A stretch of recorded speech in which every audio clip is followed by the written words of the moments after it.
Welcome, everybody, to episode 26 of Random Encounter, the RPG fan podcast. I'm your host, Robert Steinman, Pale Robbie on the boards. I know I talked about us splitting the podcast in half, having a Volume 1 and Volume 2 of episode 25, but after some awesome input from people on the website telling me what an idiot I was, we decided to go with just separating the E3 podcast. So I know I sound like an idiot in the past episode, but this is the episode 26 dedicated to E3.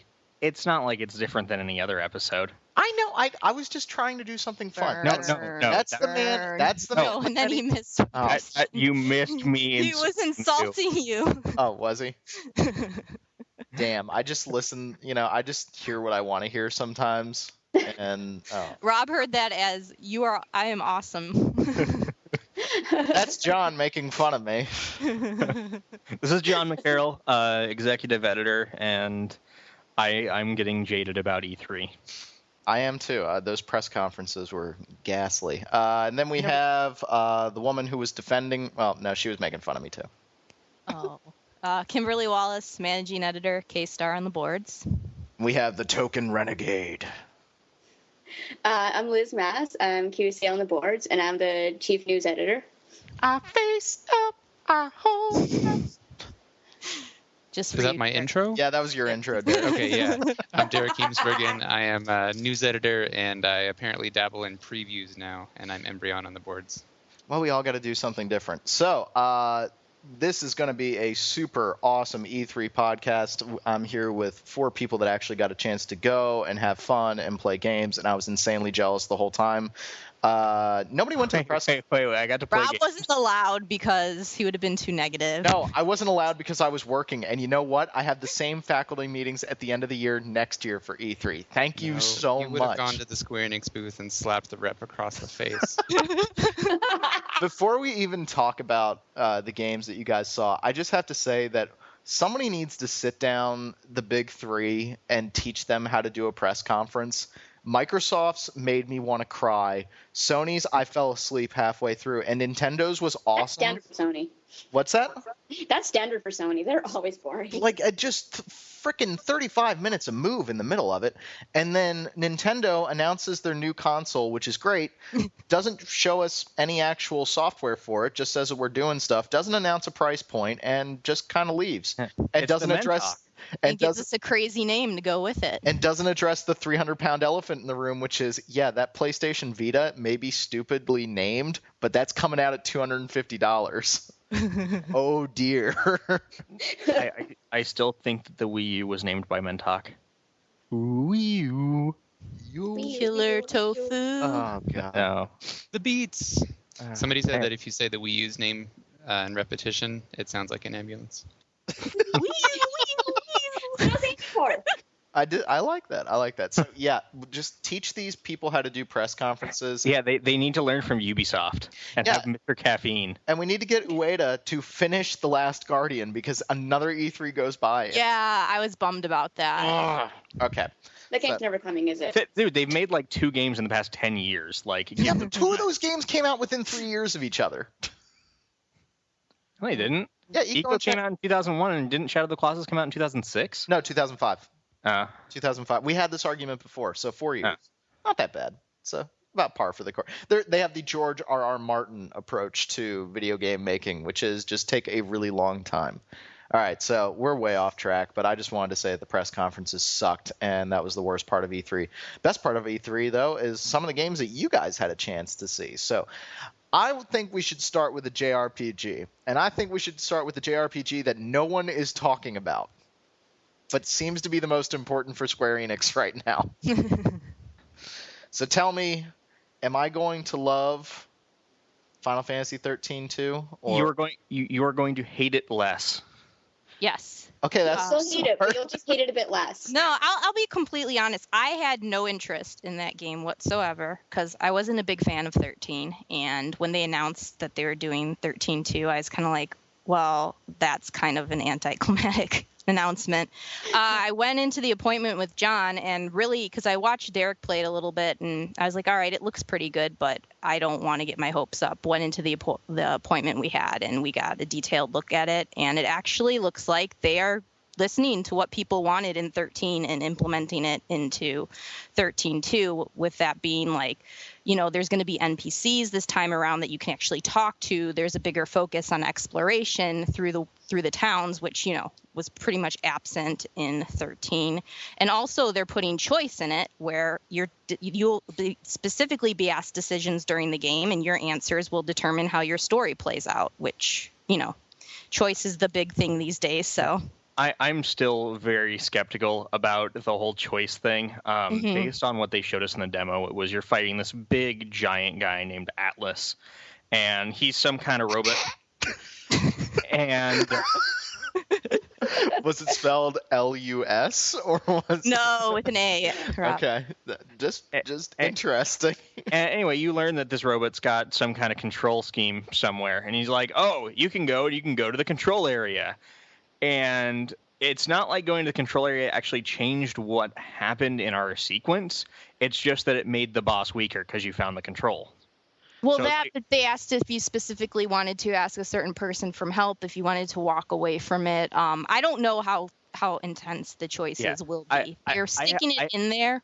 We'll see what happens with it. I have a feeling it's going to be like a lot of Mass Effect and Dragon Age sequences where it's, they're asking you a question, but all of the options lead to the same thing. True.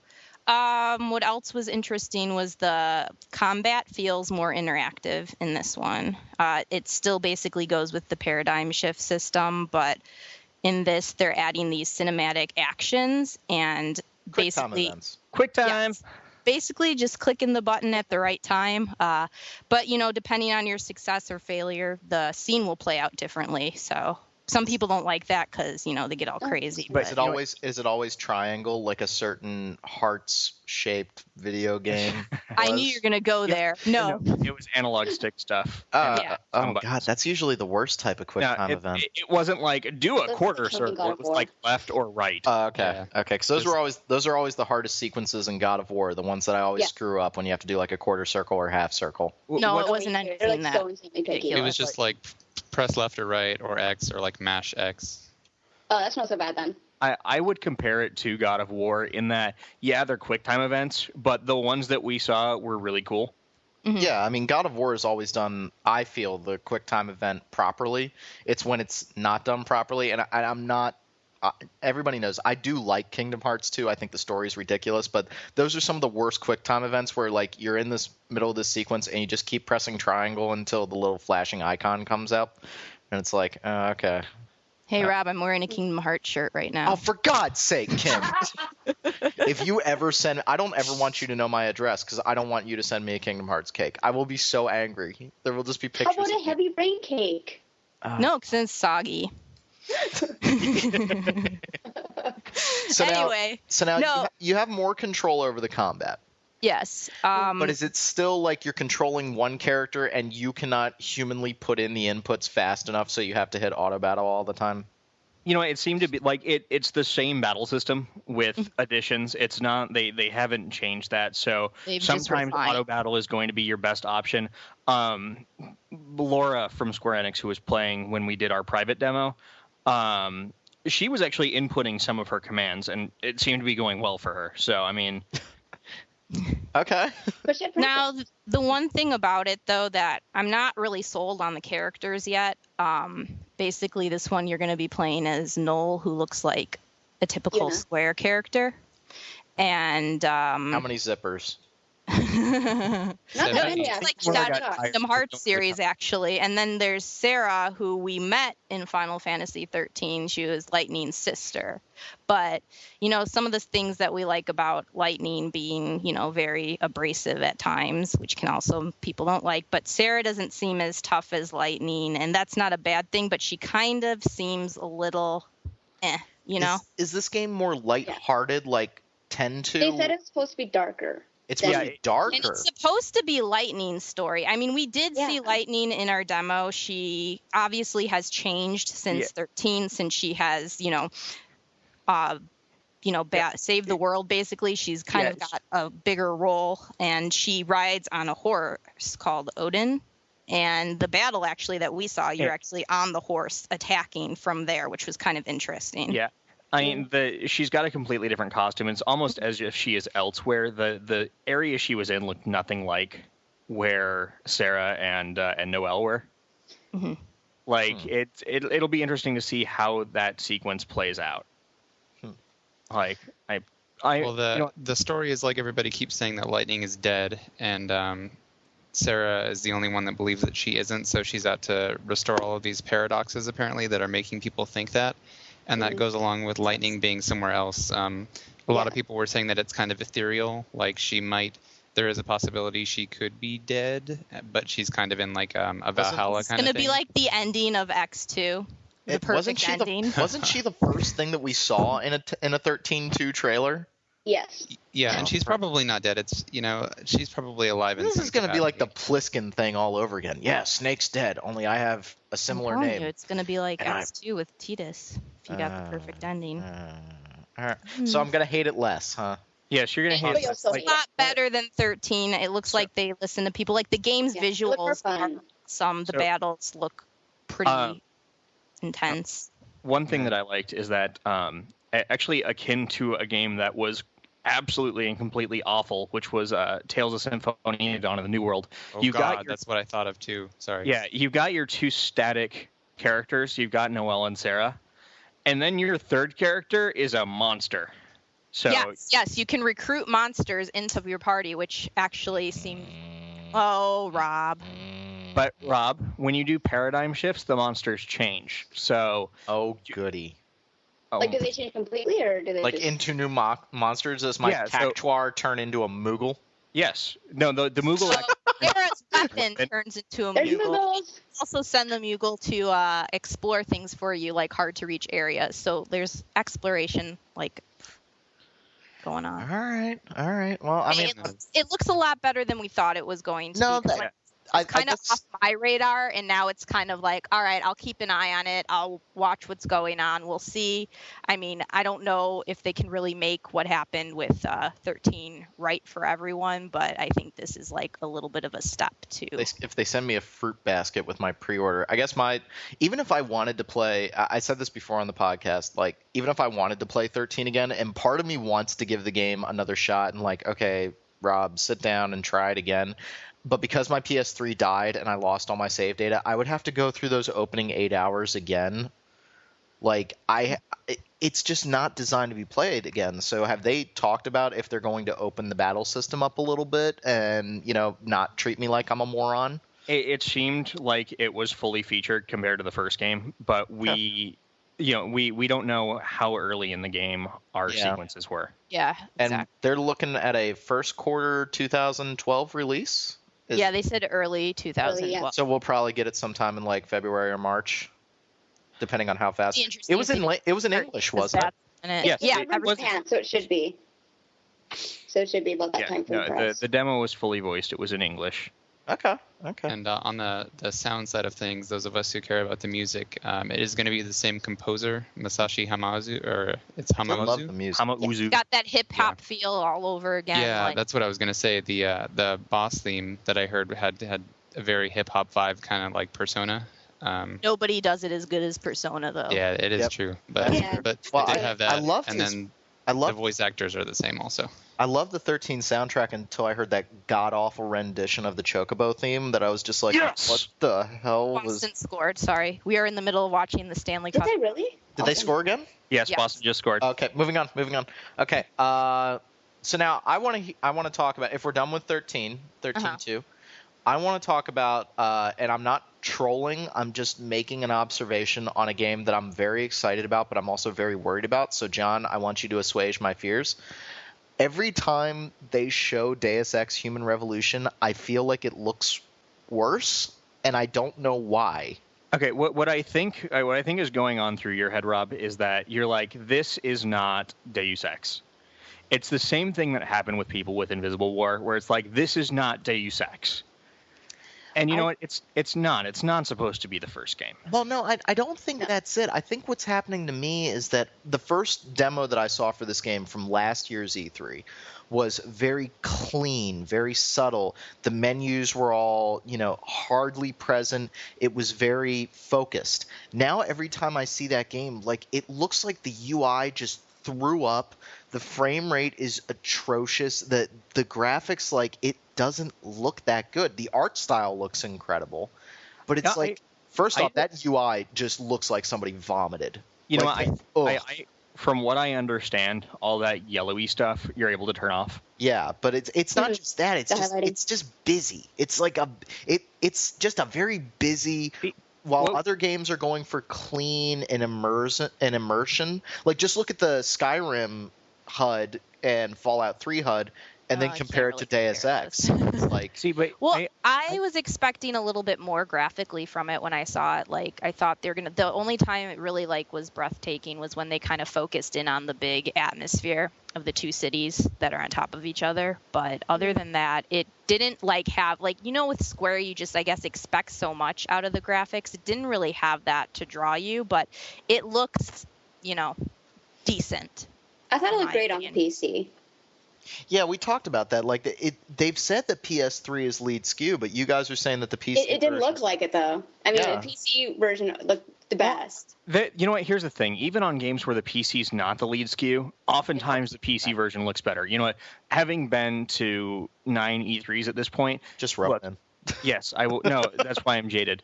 The hardware that they have these games running on is retarded. Mm-hmm. Like, I went and saw Torchlight 2, and Torchlight 2, which we're not going to chat about today, but it looks good. It's more Torchlight. They were running it on, like, an Alienware rig. And it's like, well, Torchlight 1 ran on my netbook. Yeah, I had Torchlight 1 running on my old Alienware laptop at 600 frames per second. Now, honestly, you can't see that, but it's still like, whoa. So, but I mean, the kind of machines that it's like, this is best case scenario for these platforms, for the PCs. So now let's get away from the graphics, because I don't want to be a graphics whore when it comes to Deus Ex. I don't think it looks great, but that's okay, because what I care about is gameplay. So how is the gameplay? It was fun. I had a little bit of an issue with the control scheme, not because it was bad, but because things didn't do what I expected them to do. Yeah, I saw that. It's just very different than what I was used to as well. Like, it's, it seems like every game out here, if you play Battlefield, or if you play, even if you play Alpha Protocol, things fall into this is what these controls do in most first-person shooters, so you expect it to act that way because it's a first-person shooter. It doesn't. I kept trying to aim down my sights to shoot at things, and it would pull me into cover. Oh, yeah, because you have to click in the right stick to aim. Yeah. So it's like Crysis if you play it. Crysis 1 if you play it with the controller. Well, there's just another reason I'm playing it on PC. Like, I was worried about this game when they said that it wasn't being developed in-house at PC. Now, granted, it's being developed by guys, I forget the exact crew, but it's being developed by guys who know PC, the guys who did, like, Soul Reaver and stuff. So I wasn't too worried, but then with them saying, no, we're gonna redo all the interface to make it work with PC, we're going to allow for customization of the keys.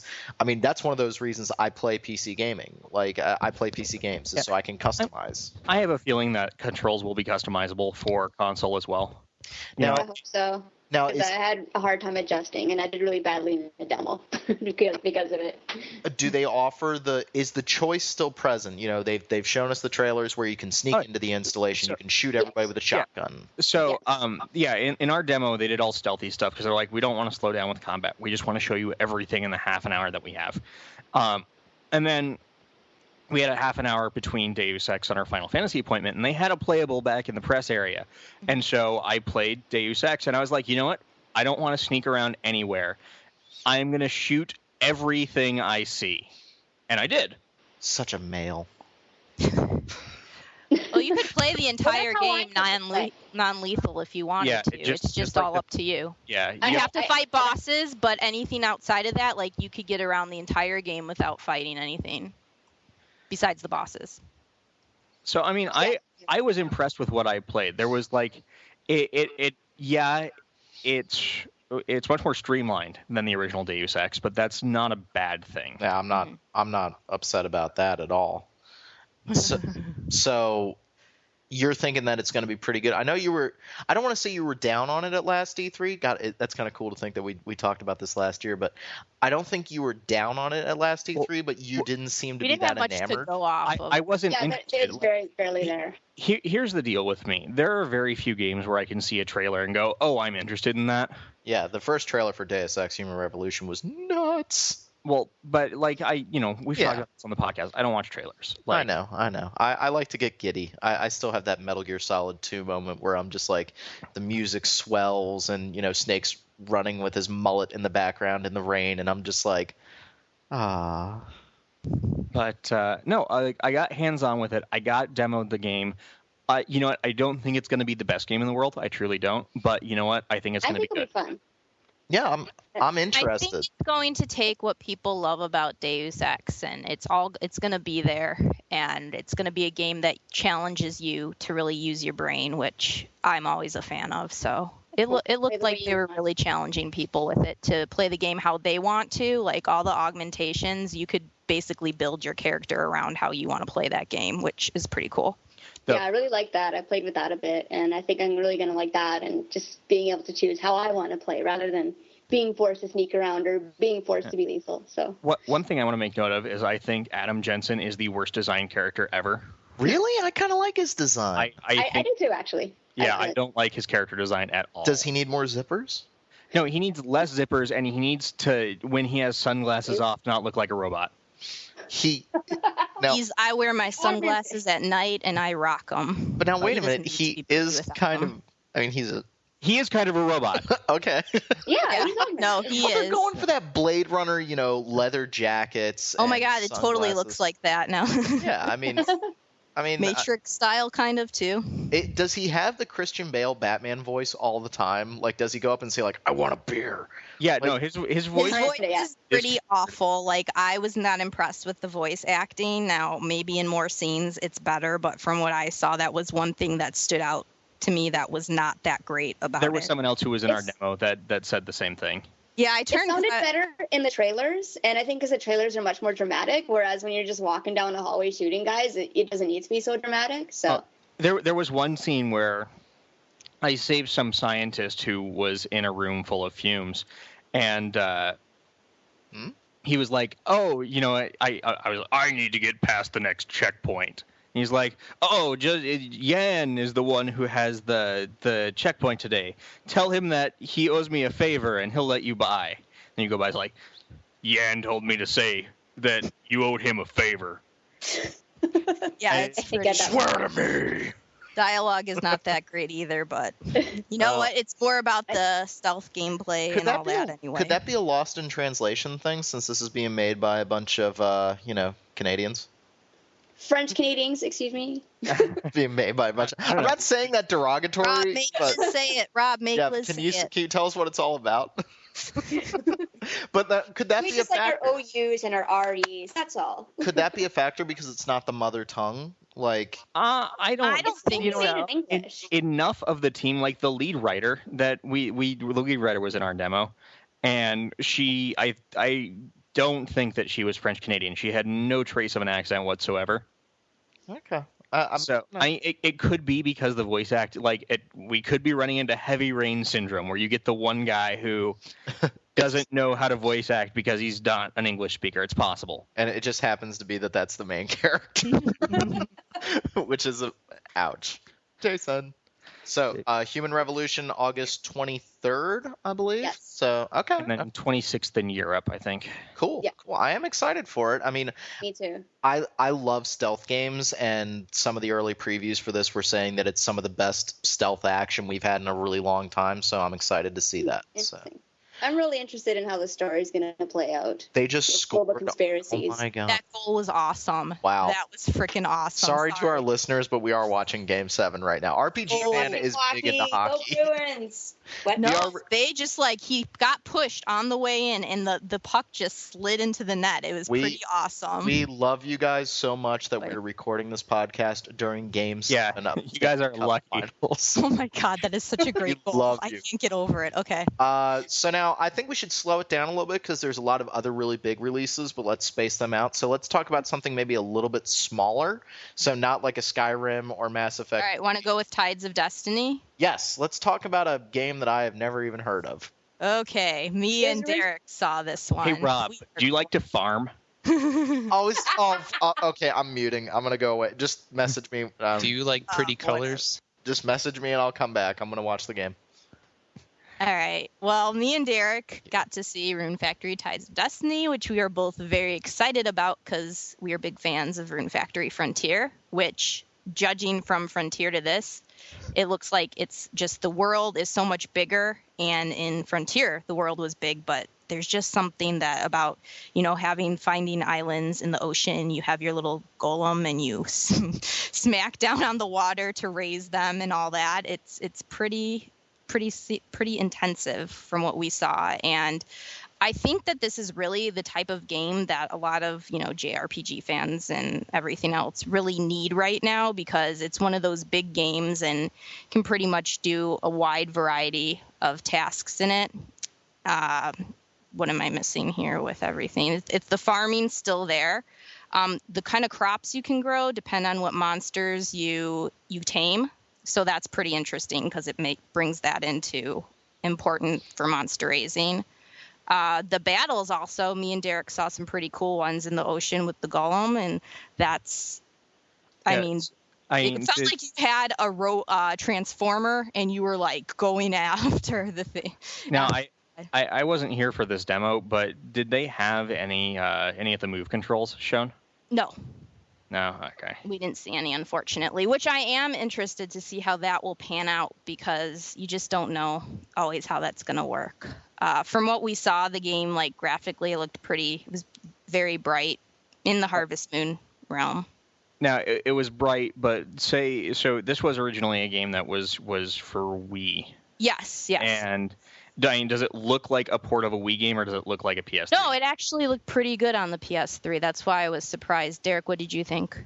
Yeah, it looked like they developed them at the same time. It looked a lot crisper and cleaner and just clearer. It had really good use of color. I know that some games might take it too far with the anime style, but so many games, while they're excellent games, are so muted with all of these browns and grays and blacks. Yeah. And I know that that doesn't make them bad. It's just it's really refreshing to see color.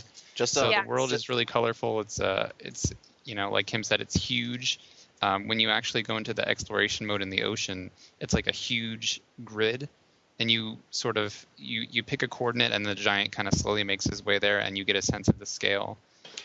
Just real quick on the color thing, can I just give a special shout out to Ken Levine for making a shooter that is not brown and gray? BioShock Infinite is so filled with color, and it's so vibrant and alive. I'm just can we get more of this? Please? Yeah, I think we're all pretty jaded from the use of the color. So I think I'm okay if Diablo has rainbows. Oh, no. I'm okay with that. Brown was the theme of this year's E3. Yeah, so I think with Tides of Destiny, it was refreshing to see a game that's going to be on a console that was that bright and endearing in colors. The only thing that bothered me, okay, so I'm going to go give you a brief overview of the story. It's about Aiden and his childhood friend, Sonja. And basically, Sonja gets trapped in his body. So it's like every guy's worst nightmare. It's like all of me. It's that Steve Martin movie. It's the Steve Martin movie, all of me. So you're figuring out basically how to get them separate in the beginning. And after that, you're allowed to play as a female. Now, this is the first time you're ever allowed to play as a girl in the Rune Factory series, but it takes some time to get going. The only thing is that the guy is big pimpin', has 9 different marriage prospects to choose from, and Sonja only has 3 guys. So I hope the 3 that she has to choose from are very interesting, unlike It's Another Wonderful Life, where we got stuck with some not so interesting characters to romance and have children with. The island's not a sausage fest. Sorry. A shame. Slim pickings for the girls. But so Kim mentioned the combat a little bit. When you're in the oceans on the giant does fight monsters that you encounter in the ocean. Sometimes when you pound down to find new islands, it'll pull up a monster instead, or the monster will be like the guardian for the island. But in addition to those, there's the normal combat as your player character, and it looked really fast. Much better than I've ever seen it look. Like, just very smooth. I know. Yeah. I mean, it's not like Bayonetta or anything, but it definitely. I was surprised by how fluid. Very fluid and. Yeah, the animations were fast, jumps and flips and slashes and all kinds of cool stuff. So it's definitely not going to be like a side thing. Combat has been improved a lot in this one. And I think that's been always my big thing with the Rune Factory games is I find when I write my reviews, I'm like, yeah, the combat works decently, but it doesn't do enough. It just feels like you're tapping a button, and this one seemed to have, a different scale of like different attacks that you could do, and it just looked a lot better. So we're optimistic for it. Oh, yeah. It'll be coming out in fall. So Don't have an exact date yet, but I'm hoping it doesn't. I'm hoping they space out between Tale of Two Towns, which is the one for the 3DS and DS. We also saw that, but I'm hoping that they don't release them in the same span of times, because I really like to spend as much time as I can with one game. So that's my only fear with it. But no, it's looking good. Yeah, didn't they do like Friends of Mineral Town and A Wonderful Life at the same time back in the GameCube days? Because I remember being all stressed about it. Yeah, well, because it's hard, because these games I honestly think I'm going to put like 100 hours into Tides of Destiny, and I'm not even joking about that, because that's how deep these games can go, and you can keep playing for a while. And plus, you're exploring and that aspect. I've always found the Rune Factory games to be very good at feeling like you're making discoveries on your own and you're piecing it together, the puzzle of everything, and I really enjoy that. What platform is it again? PlayStation 3 and Wii. Should I play this, Kim? Should I give it a try? Should I get down with my farming self? I don't even know what to say. I don't know if this would be a game for you, Rob. I don't think it's a Rob game. I'm sorry. I think you'll have issue. You'll be like, this girl won't want to marry me because I didn't give her the right gifts. Well, I gave her gifts. I don't understand, because you have to like specifically go towards each character's choice and stuff like that. Rob, I'm not particularly fond of Harvest Moon or Rune Factory. They're not bad games. They're just not my thing. I have a feeling you're going to fall into the same category where you'll be able to see where the game, excels, and then you'll be like, I have no desire to play this whatsoever. Okay, I just want to spread my wings a little bit. I feel like I think this is just me being on like summer vacation, and now all I want to do is like play games and write, and I'm like, maybe I should try some things out of my comfort zone. If you want to play Rune Factory, you've got a DS, yeah? Yes, I do. Yeah. Play the third one. Yeah, go get Rune Factory 3. It's like $15. And it's the best of them. And I still have Infinite Space, which I do want to play when we record. Like next time, I want to try a little bit of that. So Infinite Space was so frustrating to me. That game gives me a damn headache. I can't even deal with it. Oh goody, because I do so well. I do so well with those games. We forgot to mention that the farm is inside the giant, which we thought was pretty freaking cool. So it's just all these different touches. Like, they've never had something like this. I remember with Frontier, the island, you went up on a beanstalk and it was in the sky. But this one is all about the giants and the island world. So it seems like they're really kind of expanding to something different. And I think this is pretty much what fans are waiting for. So we'll see if it pans out when it comes out, if it lives up to all we're hoping. Cool. It is promising. So before we go on to another big title, I want to just take a couple of minutes to talk about actually a Facebook game, which I know that you're going to be like, oh my God, it's a Facebook game. Is it Margaritaville? No, it's not Margaritaville Online. However, I do love me some Jimmy Buffett. It played on the car today for me when I was in the car, and I was just like, oh, there's a Facebook game coming out for this. All right, Wow. What game are you talking about, John? I'm talking about Nivel's Prime World, which honestly came out of nowhere to surprise me. It was one of those meetings that I booked, actually not to see Prime World. I thought they were going to show us the King's Bounty Facebook game, and they showed us Prime World. Now, Prime World it's a MOBA, so it's one of those games that's kind of on the very outskirts of our coverage. For those who don't know, MOBAs are games that are like Defense of the Ancients or League of Legends or Heroes of New Earth, where you have, usually it's 5-on-5, and there are NPC characters that go at each other, and your job is to kill the other guy's base. It's based on an old Warcraft 3 mod, and it's not a genre that we cover. I'm going to have impressions of this, but I don't think it's something that we're going to review.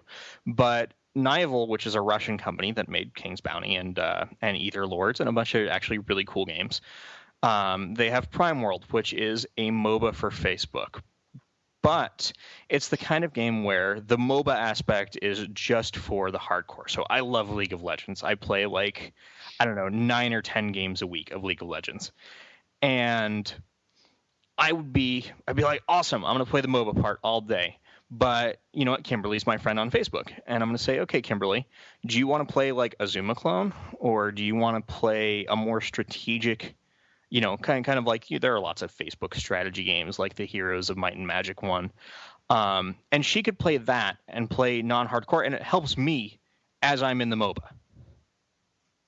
And it's just it's very interesting. And then there's stuff inside the actual MOBA, like when you take territory, it goes in, and there's one side that's technology and one side that's nature. And if you take a part, you take an area, it becomes nature or technology, and you get more power there. And you know what? It was one of those appointments that I went into it was like, okay, this is something to book and this is something to do impressions for. And I came out of it impressed, We didn't see a whole lot of it. It's going to be out actually next month. I think it's already out in Russia. But it was just something that was very intriguing and very interesting, and something that wasn't what I was expecting, I get that sometimes where I'll go into appointments and it's like, I have no interest in this game whatsoever. And then I do. So this is probably one that I'm going to check out. Cool. In that same vein, could we just take 5 minutes and have everybody just say maybe a non-RPG that just kind of caught their eye, just not to go off track, but just 30-second quick hit on something that really caught your eye, whether it was an RPG or not. Space Marine. Really? Yeah. I haven't had a chance to look at it. I've just been so deadly cynical about the whole thing. All right, so you know how the big thing right now in shooters and action games is we need to be tactical. This is screw it. Yeah, Space Marine is no, you're a giant Space Marine. Here's a chainsword and a gun. Kill everything. This sounds like the game made for me when I was playing Heavy Rain. It was actually the only non-RPG I got to play. I was so booked up with appointments, but I had an hour and a half after my last appointment on Thursday, and I walked to the THQ booth, and there was the one demo station that had no one on it, and I was like, this was meant to be, and I went and I played it, and I loved it. Cool. I'll give mine real quick. You weren't there. Just basically, I watched so much coverage. You have no idea. G4, Spike, game trailers, everything was rocking. And out of all the demos that I saw, Batman Arkham City. Holy crap. We couldn't even get into that. The line was packed every day. I'm sad about that. Yeah, we could have lied when we were at Warner Brothers. They were like, what do you want to see? And we were like, well, Lord of the Rings and Bastion. And I didn't even think to lie. Yeah. I didn't think to lie there. That's not an RPG. Just show us Batman. Every time they show I'm playing through Arkham Asylum again right now, and that Arkham City just looks nuts. These guys have no right to be doing this much awesome. Well, holy hell. Everyone was like, oh my god, Batman from this developer that's never made any games. No, you know what? I know. Urban Chaos Riot Response was one of my favorite PS2 games, and I know. And then I know. They were a talented developer already, and then they had the time to make something. And then the other game that was, I'm kind of cheating a little bit, but the other game that was kind of a giant, wow, I'm so happy to be seeing this. And then I saw it and I went, oh god, they need to show more of this game. Hitman Absolution. Oh, I'm sorry, Hitman Conviction, which kind of scared the crap out of me a little bit, being a longtime Hitman fan. And the first thing that they show is an absolutely gorgeous linear level, and that's like antithesis of Hitman. So that's it's you know what, it's still IO. And I know. I think it's going to be okay, but that scared the crap out of me because it looks gorgeous. Holy crap! I mean, okay, I'm good. Hey, do you know who publishes that? Square Enix. Yeah, I know, right? Did anybody else have any? Rob's hopes are all dashed now. So. Between that and Tomb Raider, did anybody else see anything that was like jump out at you? Well, here's my thing. I've been thinking about this the other day, and the survival horror genre is kind of dying. So it's dead and buried. You know, because in the PS2, if I wasn't playing an RPG, I was playing a survival horror game, and so I checked out Silent Hill Downpour, and I'm a little. Okay, I'm optimistic, but not like, oh my god, optimistic. It seems like they got the atmosphere for that game. They right? did. Exactly. Which like is I good. felt like I was playing a Silent Hill game again. Like Homecoming, I didn't feel that really. I know it wasn't by the team, so that, Konami, but Downpour really feel like I just like the feel of it. I like that you're playing as a character who you don't know, but he's a convict and he, escape, like his bus crashes kind of by Silent Hill. So you have no idea if you're helping someone get through Silent Hill who you really shouldn't be helping get through Silent Hill. And I think it adds an interesting take on it. What do you want to bet that he has a mysterious past and you're going to find out about it? And it's I'm probably sure I'll find all about it. See, I love Silent Hill 2 so much, but I am so tired that has become the print that is basically the template for all Silent Hill games now, and I'm so either that or they're looking for their child. So it's that or everything has become a shooter. Like the survival horror genre now is Dead Space. Like it's a horror shooter, not a survival horror game. What I liked with Downpour is it actually kind of got my pulse racing. Like there was this huge scene where I was running down a hallway and you have the option to like look back as this huge like entity is like of this fog entity is like going this red soaked is coming at you, and you have to try to push things down to stop it in the way, and it's like I could never get to it as fast as I wanted to, and I'm like in the horror movies when you trip, and when the character trips and you're trying to push it out in the right amount of time, it just had that feeling to it, and I was like, ooh, this might be good. So cool. We'll see, but I'm excited for it. I was not so much before, but I think it'll be decent. It definitely looks good. Then the only other game I want to say, and then I want Kim and then I want Liz and Derek to say, Darkness 2 looked surprisingly good. Darkness 2 looked badass. Is it even the same team? No, it's Digital Extremes. Some of the guy, I think it's the same guys that did some of the BioShock work for the PS3. Oh, yeah, okay. That game looks nuts. It's surprising considering that they're working on the Star Trek shooter. Yeah, they're working on everything, and Darkness 2, like, you take a guy and you wishbone him in half. I'm there. I'm there. Like, I love, but the main character is voiced by Nolan North. Oh. Okay. Overuse. Liz, give us a game. I'll have a couple quick short ones because I didn't get a lot of non-RPG time either. Kim was with me. I stopped at Sony's booth and played a bit of the multiplayer part of Assassin's Creed Revelations, which looked a lot better than we thought. Like it first started up and I was like, oh, this is probably didn't need to be multiplayer, but Liz went on to play it and let her tell you about it, but it looked better than we thought it was. Yeah, I thought it was iffy at first, but it worked pretty well. It was very, Assassin's Creed. I haven't gotten very far in 2 yet, and I haven't played Brotherhood at all, so I can't really compare Revelations to those two at all. But, it was like 3 versus 3, and for the first part, it was the 3 of us chasing the other 3 through generic Italian city, and the second part was, of course, vice versa. So the first part, you could hide by running into a crowd and then turning everybody into what you guys look like, so they don't know they don't know which ones are you. And I got caught like so many times, but I got my payback in the second part, and I think I ended up getting most kills or something. So it was a lot of fun. I didn't get any time with the single player though, so I couldn't tell you anything about that. Yeah, it's fun if you want to sneak up on people and it has an arrow showing you that someone's in the area that you're in, but you have to figure out who it is and where they're at. And like I said, because Liz said, they have the ability to turn in a bunch of people around them to look like your character. It's kind of like playing a guessing game. But Yeah. it looked a lot better than I thought, because I was originally like, oh, another game that probably doesn't need multiplayer, but it's kind of awesome because you're playing the guessing game while you're going around and trying to like trick people out. So Yeah, it was a lot of fun, and it still worked well into the Assassin's Creed environment. The other thing I saw, which I didn't actually get to play, but I watched someone play Ninja Gaiden 3 for like 10, 15 minutes, and I haven't played the first two, but it looked like a lot of fun. But the environments looked lame, but the combat looked awesome. Yeah, that was pretty much combat it. looked The really environments were- fluid and just like Well, I mean, fun. that's what Team Ninja is known for. I mean, Yeah. real fun. despite having a story that was completely awful, the gameplay was fast-paced and fun.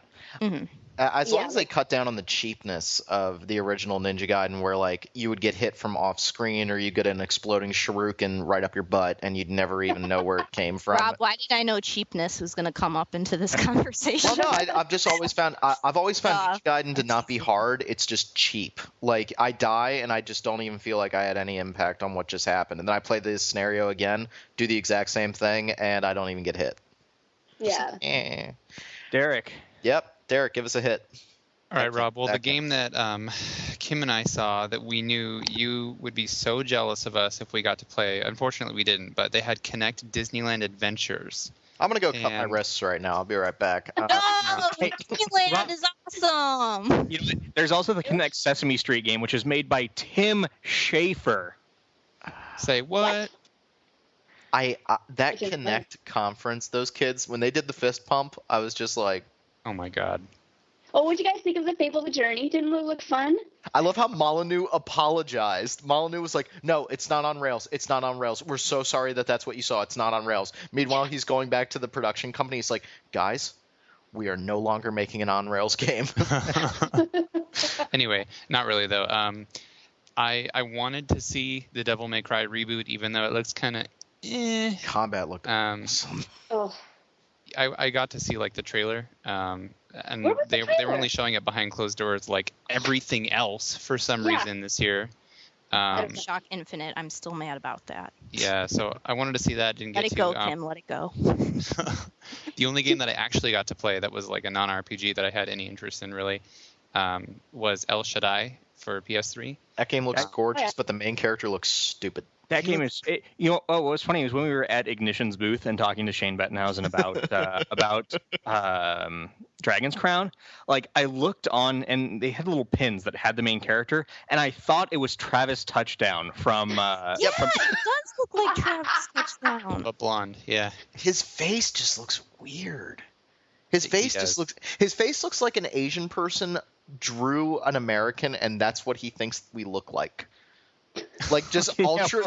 Welcome to Japanese characters that are supposed to be American. Yeah, it's like the Asian guys just sitting there going, they all look the same. Just give them a big nose and a flat forehead. Look, Asian kid, an American dad. It's the same thing that we do. I know. But Derek, what did you think of the combat in it? Because I watched you play it, but I wasn't sure how. California Travis Touchdown aside, combat was pretty cool. I liked the idea of being able to steal weapons, but apparently there's only like 3. At least according to the official website, so that's a really big letdown since that seems to be one of their core gameplay mechanics. There's actually a demo out now for PS3 for. Yeah, you can download it. Ooh, I've heard iffy things about the demo though. It's all right. Like- The thing that I think the game is working around is the atmosphere and the art style. It has a lot of really interesting lines, and there's like an inversion of colors. There's one part in the demo where you're running, like it turns into a side scroll all of a sudden. And you're jumping over these platforms, and then at one point the colors invert, and there's like a sun that shifts to the other side of the screen, and the platforms start moving in the opposite direction. And he can also ride on these big sort of watercolor waves that are going in the background. So it was kind of like almost like a reminiscent of Okami, just with the way it's cel shaded, but very surreal, trippy, weird looking. But I thought it looked pretty cool. I think the combat's going to be a little disappointing. Verdict is out, but it looks kind of cool. Cool. Hey, let's go back to what we actually write about here. Yeah, I know. I wanted to give. No, I just wanted to know E3 being. No. Before we go back, Twisted Metal. Was it good? I don't know how to play it, but my brother's on the dev team, so. Oh, Yeah. okay. John has a personal push. Cool. In that case, I wanted to, just being somebody who wasn't there, I love talking about E3 because this is an opportunity to play so many games that are so long down the pipe. And I know it was kind of off topic, but at the same time, it's like that's the experience of E3. It isn't just RPGs, it's everything. And I think it's really cool that you guys like get to play all these games. You have no idea how pissed off I am that like my faculty meetings, literally once again, first day of faculty meetings is the start of E3. I'm just like, Rob, I tell you again, I played games after like when you go as press. hopefully you someday. No, I mean this is for our listeners as well. I mean there's this idea that I go when I play video games. I think I played like 4 games. Yeah, because you're waiting in line half the time, or waiting. No, it's just you're in appointments the whole time. Yeah. Well. And the free time that you do have, you have to run back to the press room to write about it. Right. Yep. So, I really want to go. Maybe I can get out of them next year. So that would be nice. Well, let's see how much they want to keep me at this job. Okay. All right. So let's get back to a big game. Let's get back to probably the biggest game. What is it? 16 square miles of snowy, mountainy goodness. Let's hear about Skyrim. I guess this one's me because the Bethesda, like to see Skyrim, it was locked down. Like you had to have an appointment beforehand. I couldn't bring anyone else from the site. Wow. And the room, it's not like the room was tiny. You could fit like 70 people in the room. I had the very first appointment on the very first day, and it was packed. Wow. But Skyrim is Oblivion on mega steroids. The game, first off, is absolutely gorgeous. I am truly amazed. They were playing it on 360. And it still looked like it was freaking amazing. I can't wait to see what the PC version looks like. Just the stuff that they did. It's the whole. If you can see it, you can go there. That's like a new thing in game design right now. Like everybody's touting that. The Dark Souls guys are saying that. It's like you can go here, you can go there, you can do this, you can do that. Like seeing the size of those mountains is just like. And my God. What's really cool, most games you have your map, and it's like, oh, here's your paper map. Skyrim was like, Todd Howard was like, that's not cool. You know what? We're going to make the interface, and we're going to make everything great. So you want to go to your map? Okay. It just pulls the camera back. And it's like, oh, here's the world. And here's some markers where the cities are. Yeah, it's like a relief map that we made in middle school. Like, it just looks nuts. And getting to the interface just real quick, I didn't know what to think about that interface the first time I saw it. It kind of looked like a placeholder. And then Todd Howard, I saw him talking about it on G4, and he was saying how they wanted to make it like an iPod and very sleek and very elegant. And it's growing on me. At first, I didn't really like it. It seemed almost too minimal. And then I'm like, compare that to Oblivion, and it's... Like specifically, which menus are you talking about? Because are you talking about the inventory? Or are you talking about the skill screen? Well, exactly. You're right, because each one's different. So you have the inventory, which is very like an iPod. You click on a subset, and then it kind of opens up a new window to the right that kind of labels everything over here. It's very iPod-ish, and like you kind of back out, but the windows are all still open. You can see where you're going. Then you have the skill windows, which are just you look up in the sky, and there's a constellation, and those are your skill trees. And so each star is a skill. It's beautiful. Like it's just it. But then when you're actually playing the game, it goes to the very Fallout 3 minimal HUD where you have your compass, except now it's in the top of the screen, and then you have your 3 bars for stamina, magicka, and health. And it's just minimal, and it's just so you can just breathe in the world. And the way that it's set up, too, is so that you can go and switch everything on the fly. So in this game, you can hold one thing in your left hand and one thing in your right hand. And you can go and you can assign favorites. You say, okay, here are the 10 things that I use the most. Here's what I want to put in my hands. And here's the thing. I have a feeling that in regards to the actual core gameplay, things are going to be pretty similar. They talked to us about a really cool quest system. Apparently your quests will change based on how you play, and it will give you different objectives, which, if that's true, that's amazing. I'm okay with that. But the core gameplay is going to be the same, but it's everything is just so perfect. Like, everything looked like it fit. Just a cohesive world. Yeah, they got everything right, at least based on what I saw in the demo. And you know what? That's great. That's fantastic. Like, that's why I like this game so much, is because not only did they get the big stuff right, they got the little stuff right. You know, combat's been improved. It's still RPG combat. Rob and I were talking about this a little bit before we started recording. Don't expect something like we would get with Kingdoms of Amalur Reckoning. Don't expect a very action-oriented battle system. But you know what? They've added things like stealth kills. They've added new animations. They've made combat more streamlined, but it's still RPG combat. Is it too much for me to want them to get the guys who made Condemned to do their first-person combat? Is that wrong? After playing Condemned, I'm like, God, all first-person melee combat should be like this. Yeah, I hear you. Yeah, I guess there's two concerns that I have for Skyrim. We talked about this before. The first concern is the combat, and I'm very excited to play it. I wouldn't, I've gone back and I've tried to play Oblivion again, and I'm like, oh, good God, this combat is just, I hate it. But Skyrim looks like they're really expanding on it. It looks like it's really, improved. It looks very Bioshocky, with like one power on one hand and one thing in the other, and so you get to like throw the fireball and then hit them with, a sword instead of a wrench. And I really like that. So I'm a little worried about the combat, but I think the bigger thing that I'm worried about, and it really dawned on me when I was playing Fallout 3 versus Oblivion, two games that I just played the ever-loving crap out of. Oblivion's world was very gamey to me. Like, Oblivion has this the Elder Scrolls has this huge overarching storyline, all these characters, all these stories, they're trying to flesh out a world like Dragon Age or Game of Thrones or something huge. I don't care. I literally don't. I'm going and I'm talking to the dude that's on my quest readout, and he's just like, well, by Skyrim's beard, we need to go get this sword from this. I'm like, dude, just tell me the quest, and I'll go do it, whatever you want me to do. But then I play Fallout 3, and because I have that connection to Americana, I have that connection to the world, I want to know why there are super mutants at the White House.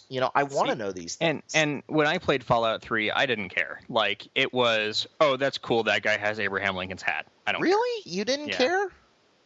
Maybe it's just I'm a sucker for that, but like, but I cared. And when I played Oblivion, and I'm not saying this is like a, game-ending problem with Oblivion, but it felt like a game. I didn't care why I was going on a quest. It's very similar to like Diablo. Why am I going to save Cain? I don't know, because the game told me to do it. All right, I'm going to go save him.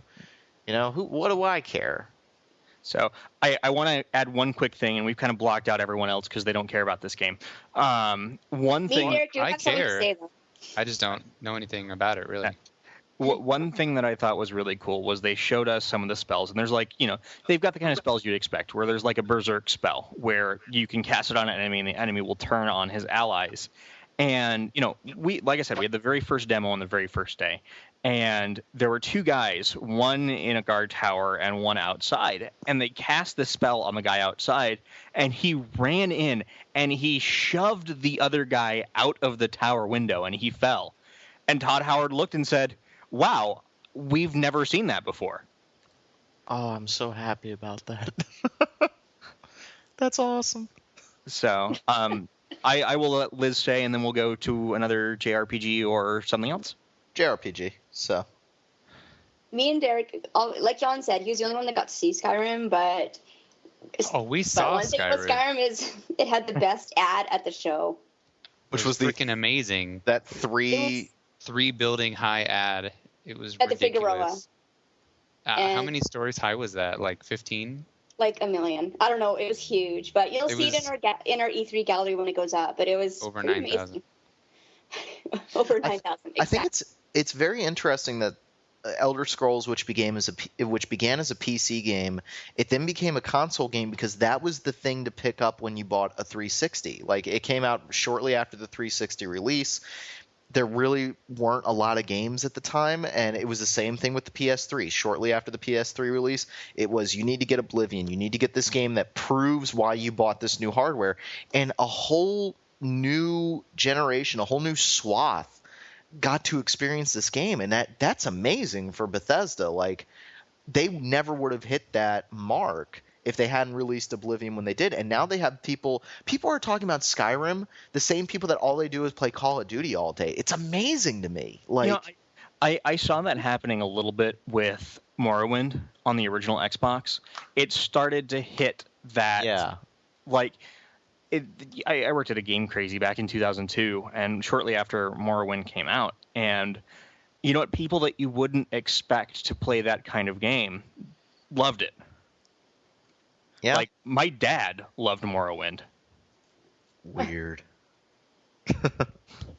So let's talk about something else. But Skyrim looks awesome. 11/11/11. Yes. Yes. Cool date. That is a cool day. Is that the same day as Uncharted 3? I think it is. I don't know. Uncharted's around Choices this will time. have to be made. Mistakes were made. So we have a couple of JRPG options. I know that Whoa, John, you're coming John. weird. John, You're you breaking up. John, you You're went a all robot. Max. John turned into a robot. John was all Max. Turned into Adam Jensen. Do I sound less like a robot now? Yeah, Yeah, you're you're better good. now. Yes. Okay. We have a couple options. I know Derek went and saw White Knight Chronicles 2. Kim and I also took a short look at the 2 Devil Survivor games. We could talk about Dark Souls. I want Dark Souls is last. Dark Souls is a Oh, big okay. fan. All right. I think that we should make Derek talk because he's been pretty Yeah, silent. Derek, talk. What's that all about? Talk. Well, I went to the appointment for White Knight Chronicles 2 with Dennis, and he actually ended up doing the write-up on it. So I just kind of observed and took notes.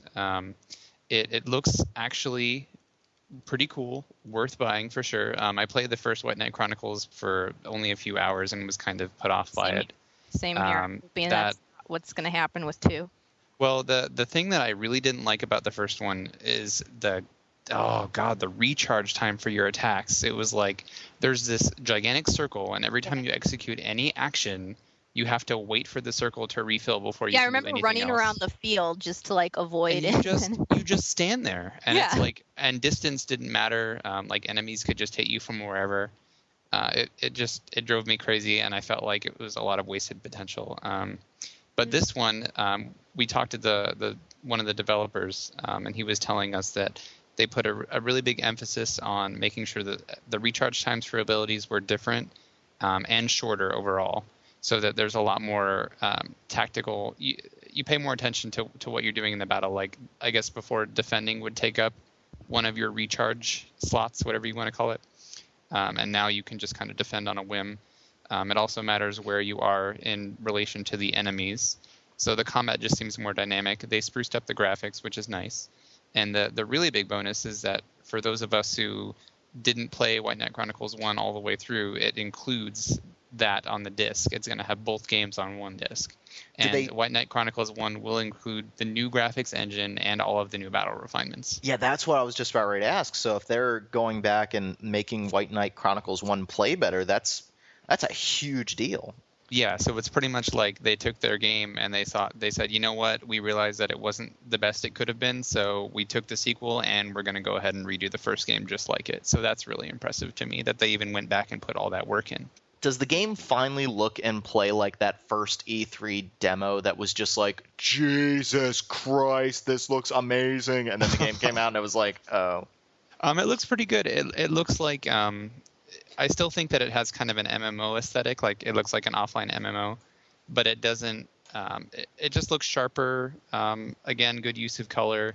I don't think it's going to look as good as any CG trailer promised us, like that first Final Fantasy XIII trailer where she's like running around with that crazy fake menu that I thought was ridiculous. But yeah, I think it looks pretty good, actually. The graphics look really nice. That's probably not the biggest reason that people are going to play it, but it looks really playable. They did mention that the party system, you can have, I think, 6 people now instead of 4. I could be wrong on that, but I know that they did increase the party size. It still has the Georama system where you can build your own little custom town, and then you can have people come into it. And I want to say I think they can buy stuff out of your shops. I feel bad that I don't have more information, but like I said, I was just kind of standing there watching. I have a question that maybe they answered. In the Japanese version of White Knight Chronicles 2, you had to play the first game. Like, if you didn't have an end game save, it made you play the first game before you could play the second one. Yeah, this you can skip. In the US version, you do not have to play White Knight Chronicles 1 if you want to skip straight into 2. So that's your choice. Eat your vegetables before you get dessert, young man. Well, you could play it in the new engine if you wanted to. Yeah, that's just so weird. Yeah, so you can skip straight through. If you beat White Knight Chronicles 1 and you're like, forget it, I'm not playing through it again, just jump right into 2. And I'm pretty sure you can just you can import your data from number 1. Import your save if you have it from the first one. So all in all, I mean, it's shaping up to pretty much improve upon the first one in every way. It wasn't really on my radar since I didn't like the first, but after watching it, and I played it for a couple minutes and I liked it. I thought it seemed pretty cool, so I'm definitely going to keep an eye on it. Cool. So another JRPG, you guys were talking about Devil Survivor 1 and 2. Yeah, there's really not much to say here, which I know is bad to say. These games are going to be good, but if you've played Devil Survivor, you know what to expect from both of these games.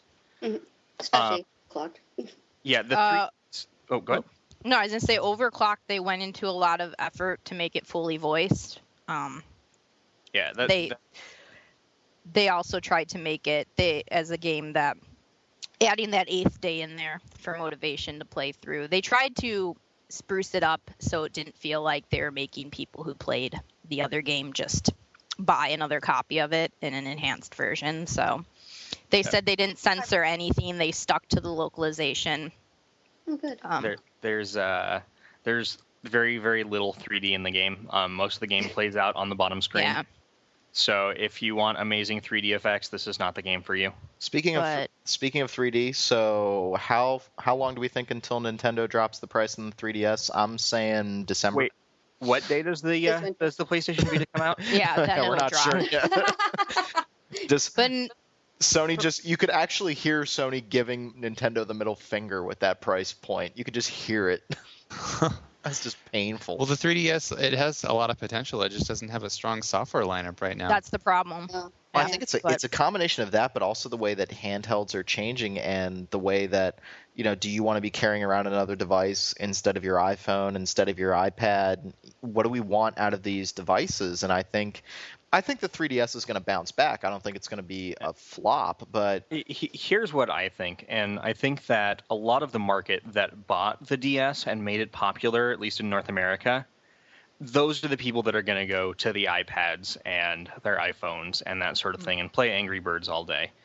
But the problem with the 3DS is that I'm finding is the 3D is not as enticing as I thought it would be. Actually, it's a little off-putting at times when you play games. Gives you a headache. That's what I've been hearing, yeah. But I don't feel like games have really taken as much advantage of it as they possibly could. Or, like I said, here we're talking about Overclocked, and there's very little 3D in it. But yeah, I think that's going to come later in its life cycle.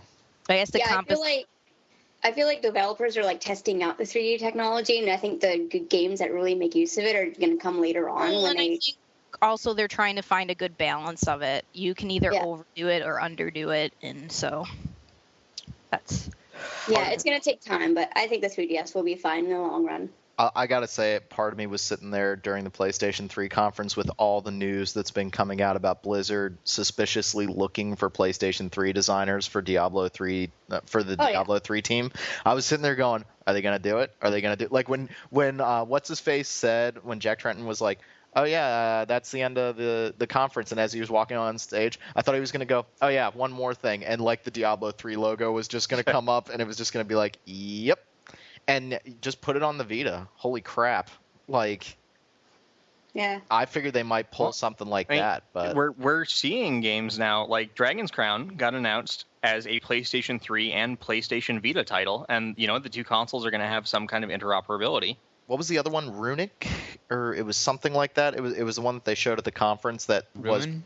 Ruin. It is Diablo. I mean, it's a hack and slash top-down dungeon crawler.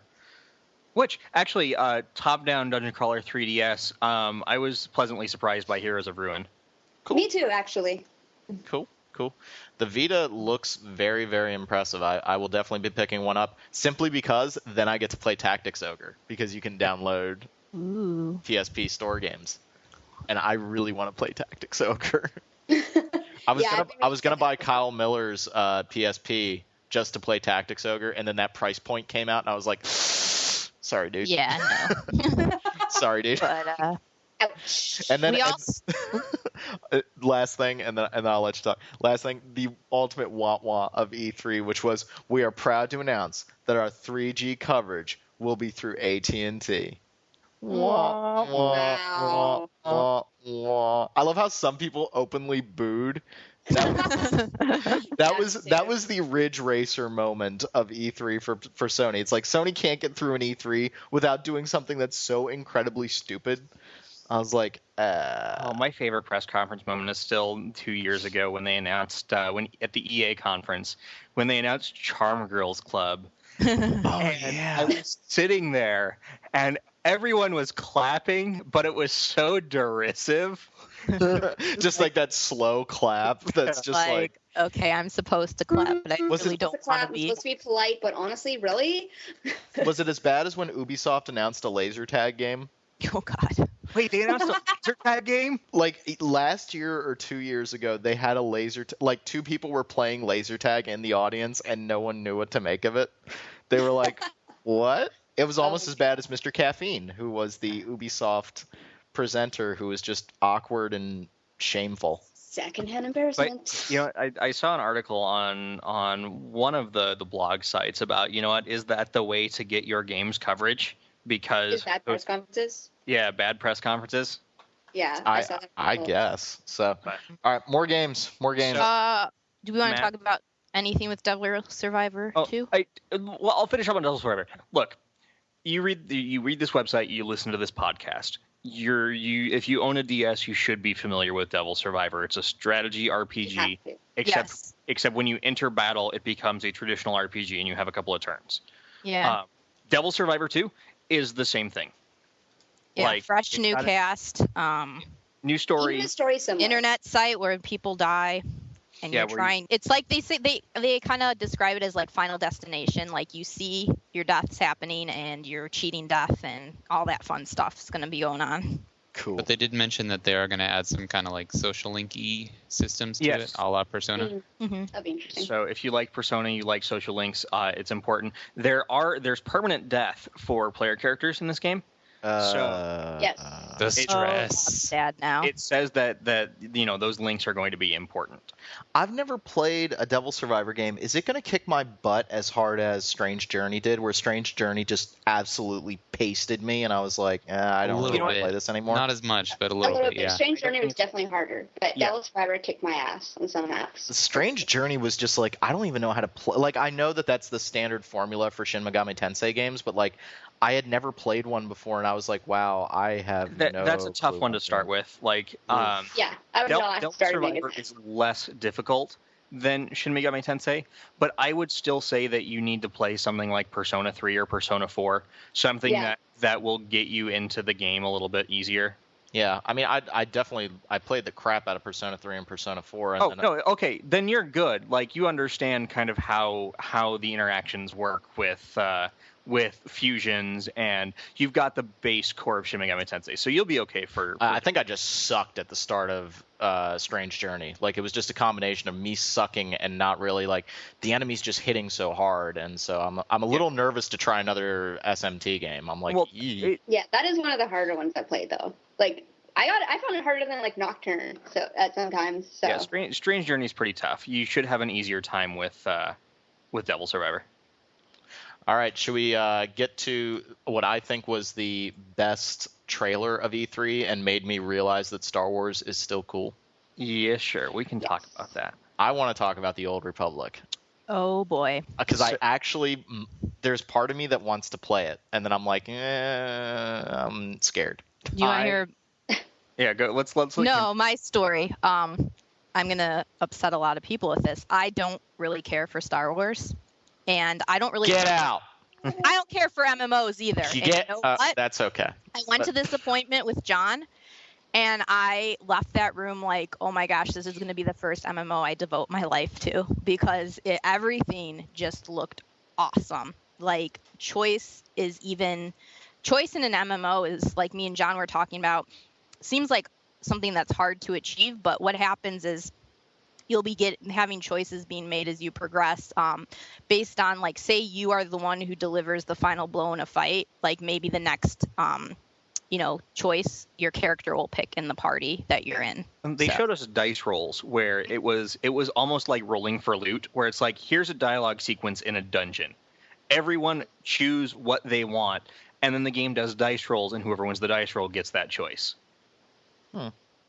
Which was honestly really interesting. And then there are legitimate choices when you're not in, a dungeon, where you have your choices that are going to affect your character and how things like that play out, which I'm still interested to see how that works out for cohesion in the actual world. Because they showed us a choice where you could kill someone or leave them alive. But I'm just very interested to see how stuff like that plays out in the actual game. I had never seen the game running before, and then I saw the trailer and went, ha ha ha, okay, I want to see this now. And I saw some of the game running, and I saw, like, the Imperial Agent, which is the character that I would play as, because A, I love snipers, B, I love being evil, and C, it's a sniper who's evil. Like, why wouldn't I play as this character? Awesome. It's not an action RPG, though, right? Like, you're literally just assign, attack, and attack. Like, I'm not going to be looking down the sights of a sniper rifle like Mass Effect. It's okay. It's an MMORPG. Like, okay. That's not me complaining. That's just, I want to make sure that I don't go into the game thinking that it's Mass. Because, like, he was hiding behind cover, and I was like, oh, is this kind of Mass Effect? They showed us the smuggler character. The demo that we got was for the other side. They showed us the smuggler character who had an ability to create cover, but that gave them increased ability to dodge and that sort of thing. Right. So I don't think it's going to be like Mass Effect, where it's, okay, I'm hiding behind cover. It's going to be, well, this gives you an increased chance to dodge or an increased chance to avoid an attack. Why would you guys want to go to the light side? Liz, you're with me, right? You're also pure evil? Oh, yeah. I'm totally. Sweet. I don't think that Imperial versus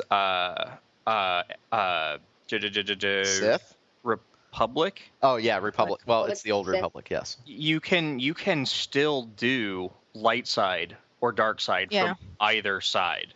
Well, it's called the Imperial Agent. I don't think that works. I don't think you could be a Republic agent. No. The classes are unique to each side. Okay. Every character has a light side, dark side meter. Oh. Yeah, and as you play through the game and your choices, it'll kind of... Okay. That makes sense. All right. So you could kill innocent people, but, there's the... Could be a Jedi that kills innocent people. Just, screw it. Well, you could kill somebody who deserves to be killed, or you could keep him alive, and he might be somebody who will help you out later in the game. I mean, could be like Qui-Gon, where you just grifting people. They showed us a Sith that the Jedi character defeated, and there was one point where one run through they killed him, and they got dark side points, and one run through they left him alive, and he ended up becoming an ally. So you could be a dark side Jedi? That's kind of weird. Well, I think I don't know if you will change faction. I don't, there have been stuff in EverQuest, you could change your faction. You could become a good, a Fae or one of the, I don't remember the EverQuest races, but there are some that are evil, but then you can turn and become good. I don't know if it's going to act like that. If it does, that's really cool. Interesting.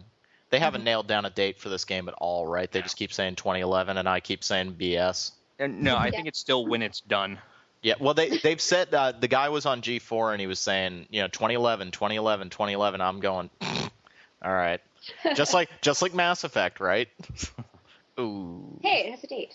But I mean, the actual gameplay is pretty similar to most other MMOs in the Western mold. So if you've played World of Warcraft, if you've played Rift, if you've played EverQuest 2. You're going to be pretty familiar with the interface and everything that's going on. Well, now there's the question, and I'm not trying to be a troll. I'm not trying to be a cynic. I saw that episode of South Park where Stan is just a cynic, where they're like, yeah, sometimes your wires just get crossed and you hate everything and you're just a cynical asshole. And I'm like, well, I hope that I haven't reached that point yet. But when I all of us are trying to keep quiet right now. Yeah, I know. Hey, we're getting to Dark Souls. We're getting there. But now, is that what people want? Because everything I've heard about Old Republic, John said it's a lot like World of Warcraft. It's a lot like Rift. Is that enough to make it stand out, or do we need an MMO that's going to do something completely new, completely out of the box, break the mold, or is it just we need to make something like World of Warcraft? Do you know what happens when people make MMOs like that? They fail. Right, exactly. And so I'm wondering, is that all people want? But are people going to play this for an extended period of time, or is this going to be the little blip in the radar until the next WoW expansion comes out and everybody goes back? I have a feeling that they can pull a good 2 million subscribers with this. Like, this is going to be a hefty game, and it's going to be popular. I have a feeling it's going to be what Star Wars Galaxy should have been. Oh. And also just with how choice is functioning in a large part of the game, kind of separates it from stuff. Yeah, I think that the gameplay doesn't necessarily need to be the newest and the freshest, as long as they do everything else right. Yeah. I was hoping for another PlanetSide, the MMO FPS, which was PlanetSide is good, and Smedley loves that game. Like, I guarantee you there will be a second one just because it's John Smedley's favorite game. That was the most boring game I've ever played in my life. I remember I went to SOE Fanfare one year for the website, and at Fanfare they have all the tracks where it's like, oh, if you're an EverQuest player, go to this, this, and this. And there was the PlanetSide track, and I was like, you know what? I will go to this. And there were like 6 people in it. Cool. At a con of like 2,000 people. But they were hardcore, right? No, they were. And they looked at my level 6 character, and they were like, why are you here? So Old Republic, we think that it's going to end up being, fairly successful, and it'll end up making money for EA. But I just, I think it's going to be fun. Do I think it's going to be perfect? No. Do I think it's going to be fun? Yeah. It looks like a lot of fun. Do I think it's going to get Kim to finally play an MMO? Yes. Do we know if DC Universe still has a good population right now? Or? I don't know. Derek actually went to the SOE. Didn't you, Derek? Yeah, I did. Did they say anything about their subscriber base? He didn't really. He did say that they're trying really hard to cater to the fans and introduce content that the fans are asking for, but he didn't give me like a number. I know that they had more than 1 million subscribers at one point, but that was during the free trial period. But I don't know how much the Sony hacks and everything else affected them. Oh yeah, I'm pretty sure that it affected them really negatively since people couldn't play from their PS3s. Well, and also the credit card numbers servers went down on PC for like a week too. Did they? Yeah. I want to say that game looks really cool, and I did get hands-on time with it. I don't mean to take away the discussion, but a lot of these MMOs are starting to blur together. I understand that a lot of them have different things to offer, and they're not for everybody, but it's like Rift and DC Universe and Raiders, which I played a little bit of at Perfect World. All of these are like they're trying to stand out, but they look the same. Like the gameplay looks exactly the same with a different skin. And that's why I was so impressed by Terra, because Terra is seeming to break the mold. I know we're not talking about it, but I didn't really see anything on the Old Republic. But the other MMO at the show that I think deserves some attention is Terra. See, I haven't. A lot of fun. I haven't played Terra, so I don't know. I know it's a Korean game, and I'm very, very cynical when it comes to Korean games. Like, they have a reputation for being really grindy. Yeah, you looked at Ion, and Ion was supposed to be good and amazing, and I know Stephen Harris loved it and reviewed it and gave it a really good score. But to me, it just seemed like, well, I'm going to grind all day and all night. And you know what? I understand that Terra is supposed to be more action-oriented, and I'm excited to see how it turns out. Is it a bad sign when your owner leaves? What? I'm just watching the hockey game, and the Vancouver owner left when it was 4-0. He literally got up and walked out. Well, I mean, there's no way they're going to win. There's only a minute left. That's just sad. Yeah. So I think the MMO space is a very interesting space right now. I mean, you still have Warcraft, which is doing phenomenally well, even though their numbers have gone down a little bit. I know we talked before about that, but it's kind of it's gone down from like 13 million to 12 million. Good God. It's still insane. So what else do we have to talk about? Mass Effect 3. Oh yeah, you mean the turret section? Oh, I don't care about that. That was really a long part of the demo, to be honest. We had like a half-hour demo. And we just saw a lot in that short time span. I don't feel left out with this conversation, by the way, because I just beat Mass Effect 2 today for the first time. I don't think we're allowed to talk about Mass Effect 2 anymore. No, we're not allowed to. I don't think we're allowed to talk about it anymore. But we can't talk about Mass Effect 3, and we're putting together our awards now, and I think Mass Effect 3 is a runner-up for something. Mm-hmm. You know what?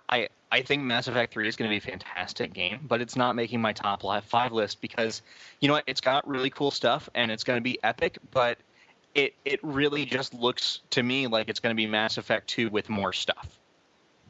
That's kind of what it looked like to me, but I'm okay with that because Mass Effect 2 is absolutely one of my favorite games ever.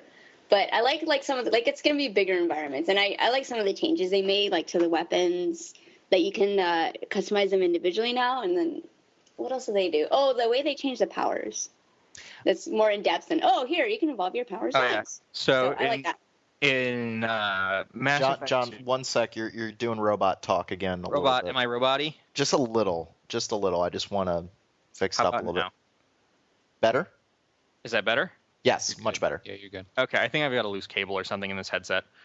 So there are 6 levels of powers in Mass Effect 3 as opposed to the 4 in Mass Effect 2. And the last 3 levels are going to be like level 4, where it's, okay, how do you want to evolve this power? Do you want it to affect your entire party, or do you want it to be stronger? Do you want this, or do you want that? Which I think is going to be really cool. You know, you're going to be able to, people are saying, oh, this is going to be a more action-oriented game. They're going even further away from the RPGs, but I don't think that they are. You know what? They're bringing back more statistics in the weapons. They're bringing back other stuff that's more RPG-like, and I think it's going to be great. I really do, but I don't think it's going to be anything new. You don't think it's going to break the mold? No. So, think. Oh, sorry. Go ahead. Just the only thing that I'm a little worried about with Mass Effect 3, and I'm very excited for it, and I'm going to give credit where credit's due because I think Luke Smith brought this up on the Weekend Confirmed podcast, so I don't want to throw it out there as my own idea. But because this story is very focused on this invasion of Earth, mm-hmm. Do we think that there's going to be the time to go about and kibitz around the universe and complete side quests, or is this going to be a little bit more structured narrative-wise? I don't think we have an answer for that, but it's if Earth is getting wiped out, is he going to have mm-hmm. is Shepard going to have the time, he or she going to have the time to go and hang out at the local bar and try to recruit random blue alien 3? Yeah, I think it's going to be like every other RPG where it is, you know what, you have to go and save this guy right now unless you want to go to the bar and complete these side quests. But then again, Mass Effect 2 punished you for that. I think because you have to recruit, you have to, enlist the help of entire races rather than just random people around the galaxy this time. You're going to have to, still fly around the galaxy a whole bunch. Cool. That's just what I think. It was just the thought that Luke brought up on that podcast, and I was like, huh. I think you should be able to plot a Mass Effect relay jump and go halfway across the universe while Rinoa is dangling from the edge of Balam Garden.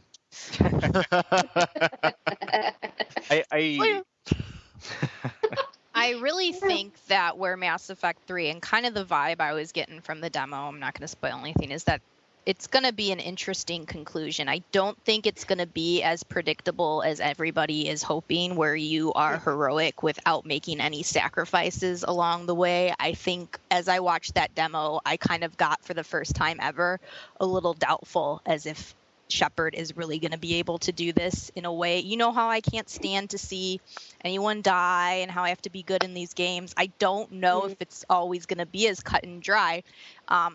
We had an instance during the demo, and I'm not going to say what it was, but, the option that you thought was good ended up actually having a bad consequence. And I remember I was talking to John, and I said to him, I wonder if you would have picked the harsher option of the two, if it would have changed the outcome in the end. And I'm hoping that it is different in that way, where the, Paragon and Renegade options are not always as easy and cut and dry. I think this is the time where Shepard really has to make the best decisions, and they're not always going to be as simple as you can always be the nice girl, or you can always be a bitch. Thank you.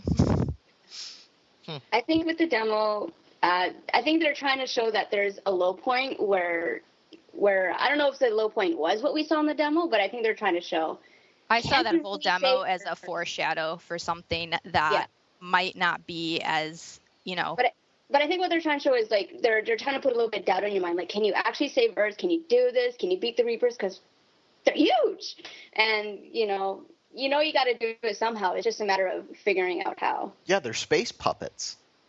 Sorry, that. But has it boss- ever that dawned on last you boss guys that sucked. maybe the ending, and I have no idea if this is just completely me. Maybe the ending is not going to be as happy as we think it is, or maybe it's a BioWare. You never know what they're gonna do. Maybe it's not gonna be as cut and dry as we think it will be, where Shepard has mastered everything. Like, I don't know what the answer is, but I think it would be interesting if what they did with that demo was foreshadowing something not as I think there's going to be sacrifices, like a lot more sacrifice. Like Mass Effect 2, it was possible to have everybody survive, but I don't think it's going to be that way in 3. I think some important characters will die because there wouldn't be any point in them dying unless you had already invested your character in them over the course of these games. So do you have to put the whole gang together again?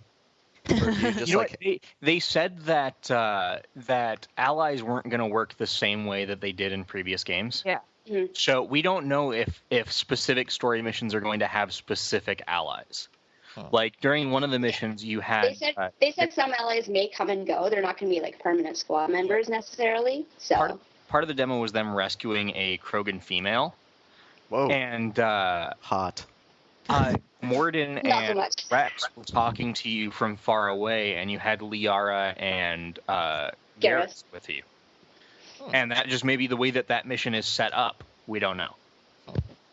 So we're excited. What is it? 3/6? Yeah, sometime in March. Cool.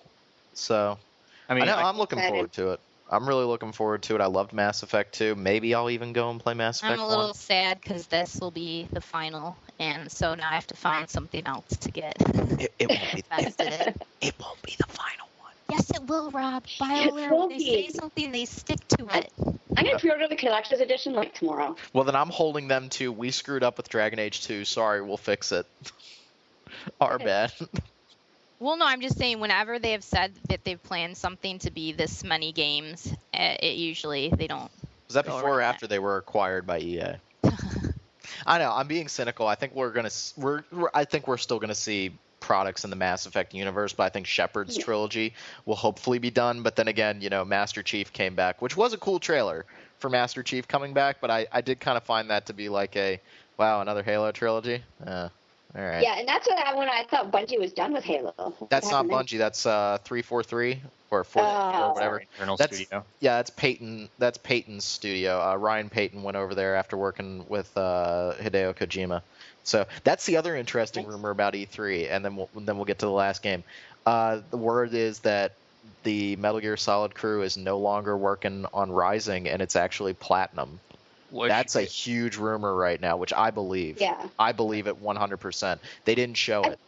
I find it very suspicious that, because there's always some sort of Metal Gear at E3, I find it very suspicious that there wasn't at least a trailer. Because Rising even had a trailer last year and didn't look all that bad.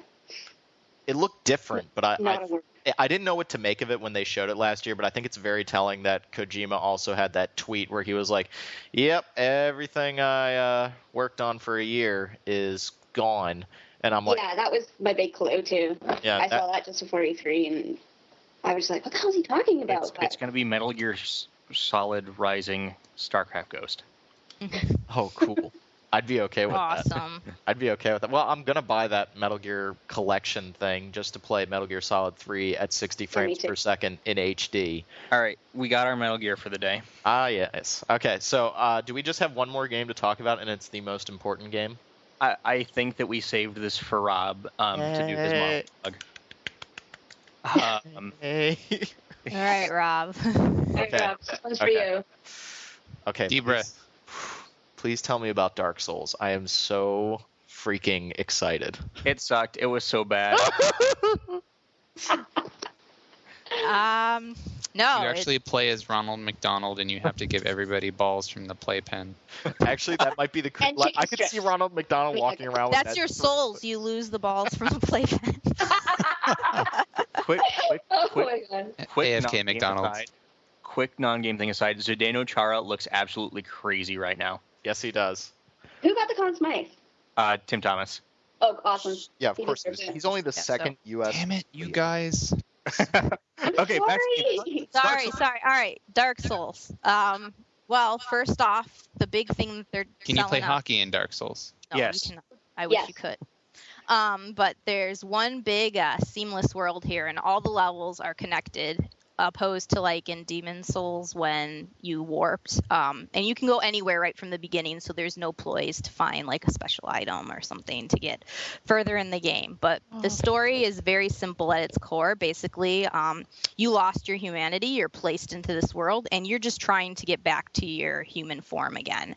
Now, when we asked the publishing producer if there was going to be more story this time around, he kind of made it sound like that they were trying to challenge you to create your own story within the world, and it would unravel as you went on in the game. And every environment in itself has a story to it, that it's more about the world as it's always been, but they have created a bigger world this time with more discoveries. Even if you look at the combat in every way, they have made this where they want you to think outside the box. You could use the environment to your advantage in this. There's special places that you can go for cover, that if you use that environment to your advantage, you'll get there. You could light something on fire and that would work. I know when we were playing through it, it was such a challenge because not many people could figure out how to beat this one dragon that was breathing fire, because you just automatically walk into the fire. And that's Griffin, eh? No one was able to do it while we were there that we know of, but it just kind of shows where they're going with this game. They're not going to make it easy, and like I said, they're really hoping that, again, they can bring in with the multiplayer again, which what everyone liked, which was having the message system where you can warn people or be malicious and say, go right and go straight ahead and put somebody into a pit of fire. So that was all looking good. I'm interested in the belief system, because you're kind of going to pledge a certain belief and your character will act on whichever side you choose. So it'll determine whether or not you are competing with other players or whether you are working together with other players. So we'll see how that works out. That's actually one thing that we talked about it a little bit on the last podcast before we started recording on the Witcher 2 podcast. And trying to play Demon Souls again now, I'm finding that it's a game that you had to be there for, kind of like PSO, because the community's pretty much dead now. Nobody's really playing Demon Souls online. There's a very small community that's playing. I was hesitant to pick it up now because I knew that a lot of people had moved on at this point. Right. And the online is so integral to the. Are the servers even still up? They're still up. Yeah. They're still up. But here's the problem: the only people that are still playing this game are the jerks who all they do is play as Red Phantoms and run around and kill and just player kill all day. And it's really frustrating, since I'm playing as a low-level character again, to just be invaded by a dude that I literally have no chance of killing. They used to have a level cap to prevent that from happening, but I think they've kind of opened it up since, the community's down. And I'm sitting there playing it, and I'm like, they need to have a way with Dark Souls, and I'm sure they didn't say anything about this, but they need to have a way that, when the community eventually dies for this game, because it will, people will stop playing it. They need to make it then easy for me to play with Steven or to play with John or to play with Kim and Kyle, where it's easier for us to get together and play as a group, so that way that community aspect is still there among friends. Because right now it's practically impossible. It's so hard to invite somebody into your game that you know.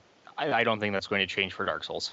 And that's they a shame. said that, it was going to be up to 4 multiplayer, but they did say that you can't really hook up with a particular person. Right, but I think it all depends on the beliefs. And I'm cool with that at the start of the game, because I loved that about Demon Souls. But what I'm saying is, once the game hits saturation point and people stop playing it, I think then you switch it, and then you make it easier, and you let the PlayStation or Xbox Live system of trying to get people into your game, you let that take over. So that way, playing Demon Souls now is kind of a chore, unfortunately. It's a game that you're missing a key aspect of the game that was there when it first came out, and the only people that are still playing it are dicks. And it's not fun. It's very, very frustrating right now. And I didn't like the PK system to begin with in Demon Souls. I found it to be very annoying. And now that is the part that I think would drive me nuts about the game. Even as I was watching it being demoed now, and some of the classes, like, the Black Knight, he can invade someone else's world for player versus player, but then, the enemies are on his side. So it's very like, well, he can't be healed, but it's got to be hard to take a Black Knight down if their character is high enough. And even in that, the other class, what is it called? The Pyromancer, which is a little different, is that you make everybody else's worlds tougher. So then but then it lets you know that someone's done that. So you can go in, but they have to come into your world and then kill you if you're the Pyromancer, and then order is restored. So it's kind of back to those annoying. I like it, and to me, the best part of Demon Souls was always working together with another person. Mm-hmm. That was the best aspect of the game, and the player and the team killing and the going out and invading people's worlds.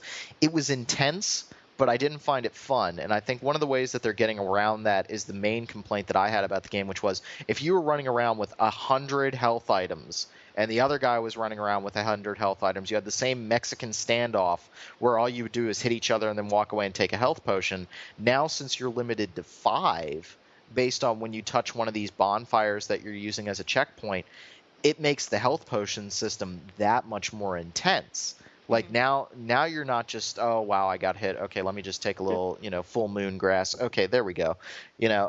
It's making the game that much more intense, and I think that could help out with the team killing, but some of the stuff that I'm reading about it has me a little nervous. And I'm like, ooh, that might be obnoxious. I think the reason, too, they put the bonfire in is because you can heal there, too.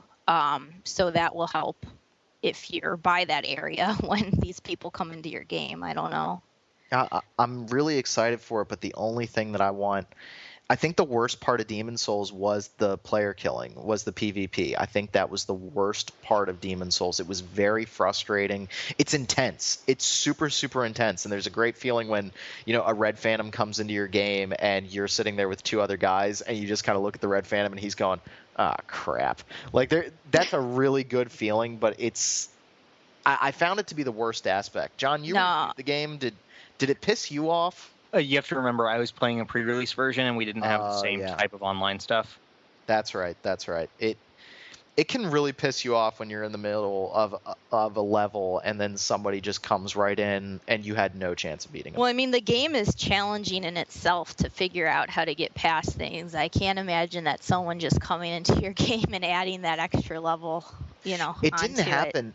I think it maybe happened to me 3 or 4 times playing the game originally. I don't think a lot of people did it, but now it's just like when you're at least you can avoid it by going into your soul form in the original Demon Souls. But now with Dark Souls, like, since there is no there's no soul form that I know of where that cuts your health in half, you can't avoid it.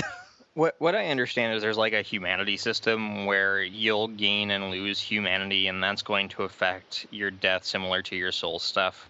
Yeah, and they're really being cagey about that right now. And I'm interested. Like, you have the ability to strengthen a bonfire. Like, some preview said what that was. What happens when you strengthen one? Did you guys have a chance to ask them? They kept bringing up humanity. Yeah, you lose humanity to strengthen a bonfire, but what exactly does it do when you strengthen it? To be honest, I wish we knew. I thought it was shooting, but I don't know what else happened. Yeah, I'm not trying to play gotcha with this game. I mean, they're still developing this game. I know that was what seemed to be the problem, is that a lot of stuff they weren't completely set on. Like, even when we got the classes, there were 6 in ours. They said there's going to be more than that.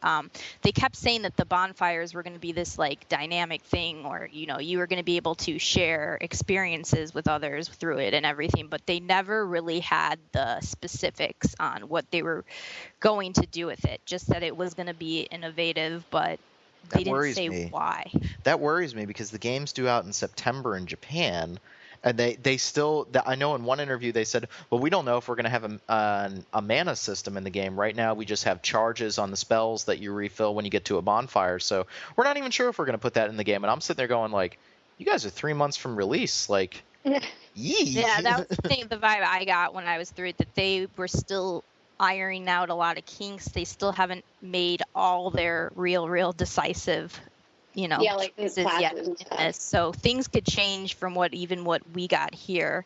What I saw that stood out for me was just that every enemy you kind of confront they're going to have different attack patterns, so that there's just this unpredictability that comes with the game. And I think that even goes with people invading, your world and everything else. You're going to have to always have different options for your strategy. You'll have enemies that will use their shields more, and then you have to figure out a way to, get around that. And then you're going to have some who are just going to charge right at you. So I like the idea that you're always walking into something unpredictable and have to think on your feet.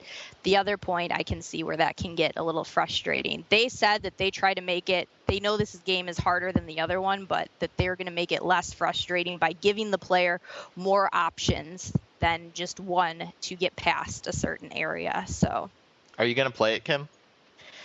I would. I'm going to be completely honest with you. I appreciate what this game is doing, and that it's challenging you to play That's a no. the game in Yep, a different that's a no. way. That's a very friendly no. This is the type of game that I don't if anybody knows me, and I say this a lot in my reviews to make it known to people, I am not a very patient player. I can't sit there and play through something and spend like an hour trying to figure out how to pass something like that's not appealing to me. I feel like because as I've gotten older, I just don't have as much time as I used to devote to games, that I just don't think that I would like this. And I also would get annoyed like you, Rob, when people invaded my games and just wanted to be a jerk. And I think that would be so frustrating for me. So I think this game is going to be great for people who loved Demon Souls. If you didn't like that, I don't know if you're going to like Dark Souls, although Dark Souls looks like it's taking the basic, gameplay and everything else that people loved from it, but they're just refining it, expanding it in more directions, making this really a game where you have to think on your toes even more so than you did in the first. So I won't be playing it, but totally appreciate what they're trying to do. It looks like it's going to be great for people who liked Demon Souls. So I'm excited. I think it's going to be great. I can't wait to play it. And I'm sad I missed Demon Souls, so I'm really excited about this. I'm very, very excited for it. It's just that I think that Demon Souls and Dark Souls, they're such mechanics-driven games that I want all the cogs to work together. And, even though the whole Red Phantom thing really pissed me off in Demon Souls, like, you could get around it by just dying and going into soul form, because nobody can invade your world when you're in soul form. So there was a way around it. And now, granted, that meant that your health bar was cut in half, but at least you didn't have to worry about there was always a give and take. It's like, oh, you want this to happen? Well, we're going to do this. If you want this to happen, well, we're going to do this. And that give and take is a lot of fun. And I'm hoping that with Dark Souls, they hit that fine balance as well. And we'll see. I mean, I know that's the game. That's probably the RPG I'm most excited for this year, barring Diablo 3's release.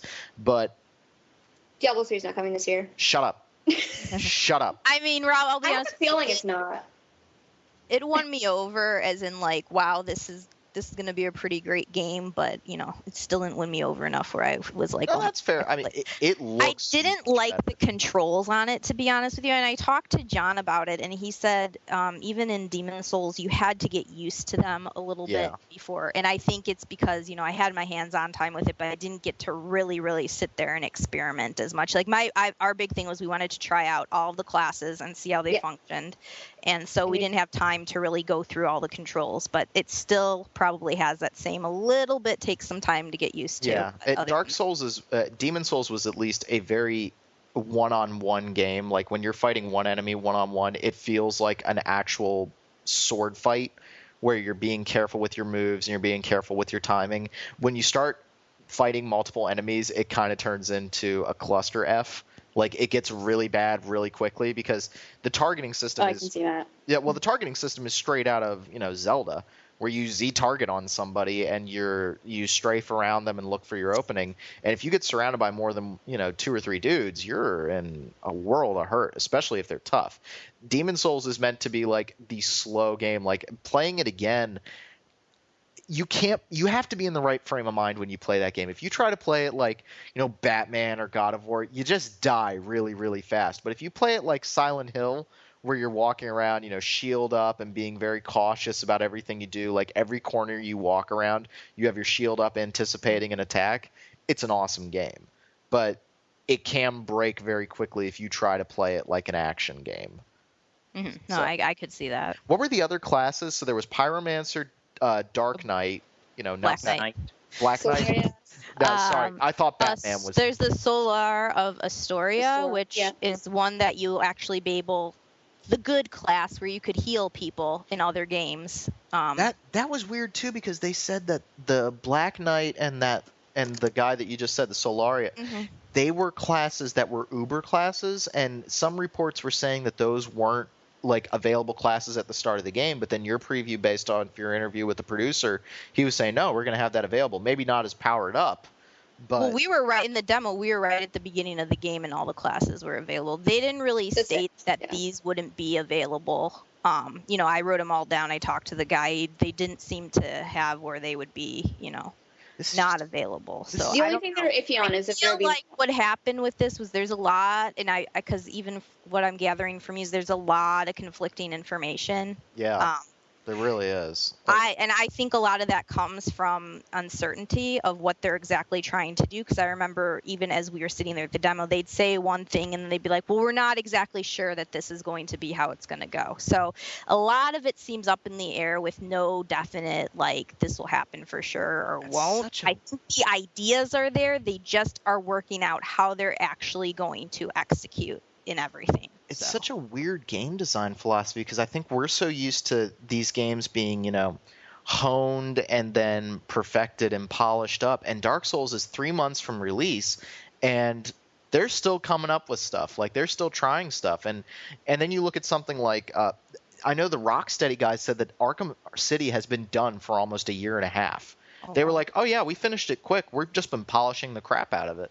And then you look at Dark Souls and they're like, we're still putting it together. It's like it's the garage school approach of like, put a new engine in. What the hell? Let's put a V8 in. Let's see if it works. Well, John, your brother actually works on games. Is this normal, or do you know if this is not? Because I thought it was odd.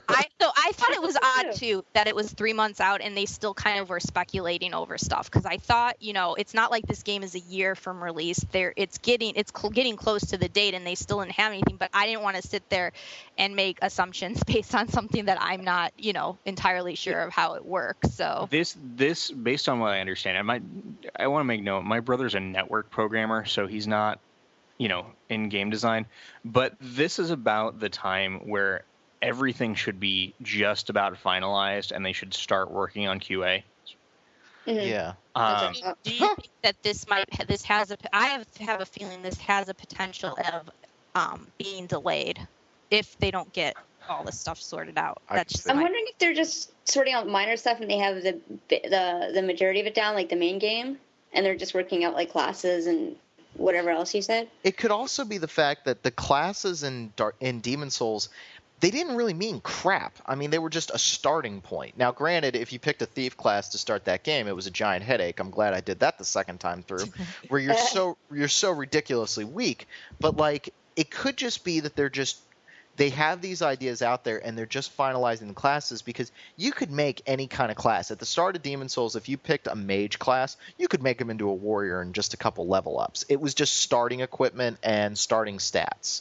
So from that perspective, they could just be ironing it out. And even the mana system, I can understand what they're doing. Do we want to get rid of mana or do we want to go with charges based on the bonfire system? So maybe the game is more complete than we're getting. Mm-hmm. But I think the biggest problem is the lack of information, just the fact that multiple people have said multiple things. Like, you'll read 2 previews online right now for Dark Souls, and you will just get completely 100% conflicting reports. At one point, some previews said that there were no character classes in the game. And wow. And then 2 weeks later, it was like, well, hell with that. There are character classes, apparently. It's like so much is mysterious about this game, and I don't know if it's a lost in translation, if it's we don't know what the hell they're doing over at From Software. We're just letting them go. Like, they're just dudes that walk in black hoods just designed to make your life a living hell. Like, we don't know what the hell they're doing. Like, they could be sacrificing virgins in there for all we know. Like, just let them go. And it could also be that this is a very early build of the game, but I think you're right. It would not shock me if they said, yeah, we need another 6 months. But they're getting so close. Yeah, no, I thought it was odd for it being so close that even when we were talking to the demo, or even when we went in and talked to the publishing producer, there was still not that, like, this is, going to be, it's all how it's going to be. Even for them to hint that there might be 10 classes is kind of what they hinted at. Well, that's 4 other classes you're not even including right now. So what are these classes that you're even thinking of adding in, and how are they, that's a big, Yeah, and it's a large number of classes to be missing from a demo. I mean, maybe they will just stick with the 6 that they have. Maybe it will just be as simple as that. But it could also be. I mean, let's keep in mind too that we're coming up on the 2-year anniversary of the game being released in America, but the game was released almost a year prior to that in Japan. I mean, it had a 9-month layover. So if they started on this game right afterward, they've been working on it for a while. So I don't think this game was fast tracked. I mean, it looks gorgeous. I don't think that's the case. I think what I am getting the vibe is that they're trying to go bigger than what they had initially had in their minds for the game. Like I think they don't want people to think, okay, this is like, Demon Souls Part 2, pretty much the same game. We haven't changed much. I think they want to provide a different experience for people, and I think in their minds they're trying to go in many different directions as they can, and that's what I think is they might be trying to go a little too big. And you know what? Maybe these ideas are floating around in their heads, and like half of them won't even end up in the game. It could just be that they're toying with some ideas, which I think it's a little late in the game to be doing that, but we'll see how it all works out. Yeah, I mean, I'm still super excited for it, and I mean, seeing it actually running for the first time, I mean, it looks being a big time Demon Souls player, the frame rate has been ironed out, because that game used to dip down to like 5 frames a second out of nowhere, like it would just be weird.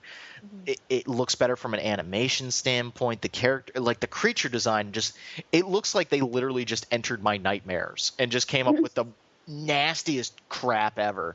Like it looks freaking awesome. I am so excited for this game. I don't want anybody to think I'm down on it, but I just have a lot of questions. Like, and honestly, Kim, your preview, like I was reading that and I was like, holy crap, like where did all this stuff come from? Like, I think being able to actually meet with the producer, I think they were kind of keeping him in the back and nobody had a chance to talk to him.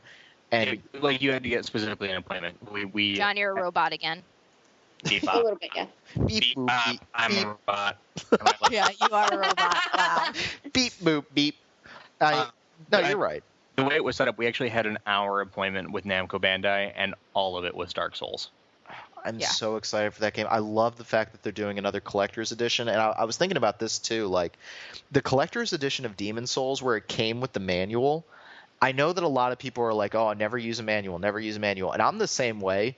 But Demon Souls is that old school style game, like, Legend of Zelda 2, where it's like, how the hell was I supposed to know to do that? Or how was I supposed to know that there was an item back there? Earthbound, when you had to stand under that waterfall for like a set amount of time that you would never know to do unless you called the Nintendo hotline. Right. Sorry. It's I so did that too. I had to. We were like, I remember sleepovers with my friends. We got so far in Earthbound, and we were like, couldn't figure out where to go, and we're like, gosh damn it, we're gonna have to call this hotline. I think. Mom, can I call the number that costs $3 a minute? I think that the guide is almost necessary for this kind of game because it helps you if you get stuck. Like, I would look like at some point I would just be like, okay, I have no idea how to beat this boss. What am I going to do here? But it was always just right in reach. So now just a couple other, nerdy questions for Dark Souls. Is there still no music when you're moving around the environment and the music only comes in during a boss fight? Oh, wow. I don't know because it was so noisy on the show. Oh, yeah, you guys were on the show floor. It was noisy. You know what? I actually was just listening to my tape recorder because we had Dark Souls in the background as we were doing our interview. They were playing it for us, and I don't remember hearing anything except background noises, really. Now, I wouldn't quote me on that, but I remember hearing some music, but it was not, like, very heavy on it. And like I said, they could still be adding that in too. Yeah, I'm so excited for this game. Like, well, so it's October 4th right now. I know it's coming out in September in Japan, October 4th in America. I am so there for this game. Like, October 7th in Europe. Yep. And what's so cool is that, like, when they first showed the game playing, and like I watched it on GameSpot or whatever, and I was like, oh, it's Demon's Souls. I'm happy. This is good. I mean, it has the same UI. Everything just looks different. Like I like even the way the health bars work, and it looks cleaner and it looks nastier. If it could look nastier. So I am ready for this game to kick my ass. I'm like, me too. bring it on. Bring it on. Not me. Yeah, It's an acquired taste. It's an acquired. Dude, It definitely is. this is the same reason why some guys like to go to a dominatrix. Not saying that I'm into that. I'm just saying, like, whoa. I did not even into that. know where I'm this not into came that. from as a comparison. Wow. But that's the same thing. Some people like to, have their junk Yeah, stuff. I think this conversation is done.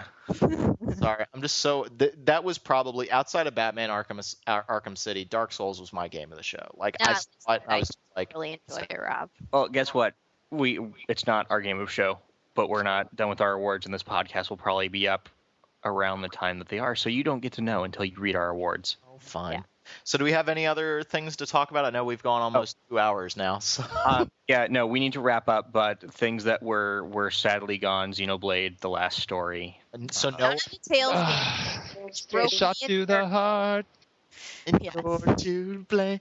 Is there no American date at all for those games for Xenoblade or? There's not even an announcement. They weren't even announced. And But they're at coming this out- point, if they weren't announced by now, I really don't think we're getting them. Last story wasn't even Xenoblade. announced for It's Europe. been awesome. Xenoblade was, but no U.S. release for that, which actually seems to be interesting. Like D3 is the one who's publishing White Knight Chronicles in the U.S., but Sony themselves published it in Europe.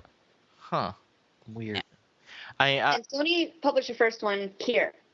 Yeah. So it's basically a bad showing for JRPGs. How is Versus 13?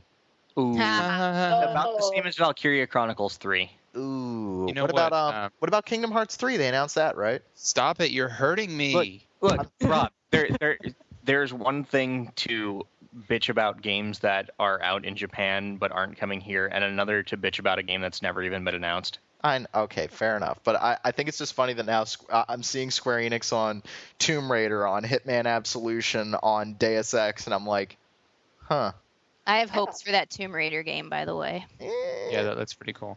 I like it. They need to cut down on her grunting. That made me feel awkward.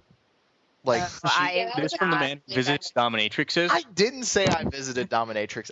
I'm sorry. Go back and watch that trailer. Except As long as they didn't copy the Ayabrea protagonist noise from Third Birthday. I think it's Tomb Raider. worse. My I think God. it's just watch the Tomb I'm Raider. out of ammo, so I'm gonna go.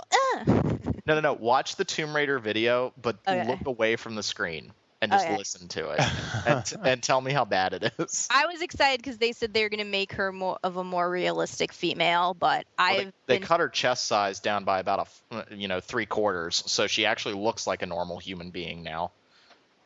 no dragon's crown size of chest. Oh God, that's ridiculous. Peter's gonna hate. Like boobs for days. I did want to say though, not to get everybody's hopes up, or maybe to get their hopes up so they can wallow in misery with me when it doesn't happen. That a couple of companies, I think Exceed and maybe Axis, I don't remember, are going to Anime Expo next month, and they may or may not announce something. Yeah, Axis says that they are announcing 2 games at Anime Expo that we should be familiar with as RPG fans. Yes, and me and John could not figure out for the life of us, and it's probably so obvious, but we can't figure out. I don't know. Yeah. I mean, I doubt One of them Axis is set has for like 17. Well, here's the thing. Axis has been pretty. They've been doing well with Blaze Blue and other art games, but they're also bringing the 2 Idea Factory guys as the guests of honor to Anime Expo, Oh, that's Oh. and I don't know So if it's that's probably- related to the announcements. Neptunia Mark II then. All right, I think we've talked enough. So I guess the next episode that we're going to have is probably Dungeon Siege 3, because that comes out next week. So I know. Dungeons the Tree, or we might do our Fantasy Star episode. Oh yeah, I need to finish it. Pick me. I'm I want like- to be there. I think I'm 2/3 of the way through Fantasy Star 4, and I need to sit down and finish it. Thank you for reminding me. We're like 2/3 of the way through, so that means you're where? I think Raja is about ready to get sick. Okay. So I'm almost like 2/3 through. Okay. I was using a guide just to gauge where I was, like just looking at the chapter headings, and I think I'm getting there. But I fell out of it. Like I started playing Witcher 2 again, and I wanted to get the review up for that, so I fell out of it. But I think tomorrow I might go on a Phantasy Star 4 rampage, because that game is just so relaxing to play. So I think we got to do that. We'll have a Dungeon Siege episode. I know we've been talking about some formats where we might do some more special episodes, especially when the RPG releases get a little thin. Yes, so if there is a topic that you would like us to talk about, please email us, podcast@rpgfan.com. I know Evilise Alliance already said that he wants me to talk about Demon Souls and Dark Souls for like 2 hours, and I would be more than willing to do that. Yeah, you have fun with that. You have fun on that episode. You got fun with that. Steven and I will have fun on that. Like I was saying on the boards, that will be a long monologue. Yeah, we've talked about going back and doing like the Phantasy Star some retro. I know we had Chrono Trigger in our mind. So. Oh yeah, Chrono Trigger. And So Chrono Cross. F the haters. Chrono Cross is awesome. So if you guys want any of those old, like a podcast that we might do when we're dry on RPG releases. Yeah, I mean the summer is not best for RPGs. Yeah, we'll do a dramatic reading of Game of Thrones. How about that? I will play Khal Drogo. No? Rob, no one on here has read this book but you. Are you at least watching the HBO series? Because it's freaking awesome. Oh yeah, because I get HBO. Oh, it's not my fault. Before. Look, once 24/7 was over, the show was HBO for me. Okay, all right. It's got True Blood now. True Blood's just weird. Okay, so thank you everybody for listening to the show. I hope you guys enjoyed this, I think, nearly 2-hour podcast on E3. Let us know what you guys think of the show. Keep subscribing to us on iTunes. Yes. One thing really quick. Dragon's Crown has some really big boobies. We already talked about that. Confirmed. No, I just want to bring that up again. What's funny is problems on our YouTube channel, that has been by far the most watched video of E3. We have a YouTube channel? Why? Almost at 10,000. Yes, we have a YouTube channel. How yes, did you know youtube.com/rpgfancom. Huh. It's because the art style is so pretty, but maybe it's that's it. That's it. That's why you all go. That's where I'll do my dramatic reading of Game of Thrones. I'll do a YouTube video. That's why I watch it, and I'm completely serious. All right. We'll be waiting, Derek. Thank you so much for listening, guys. Make sure to give us input. Make sure to keep subscribing to us and tell us what an awesome job we did, because I like the ego boost every once in a while. So thank you very much for John, I got to name everybody. For John, Kim, Liz, and Derek, we will talk to you guys later. Bye. Bye. Bye. See ya. Gonna take you for a ride. And you know what? You didn't even bring up Eris dying this time.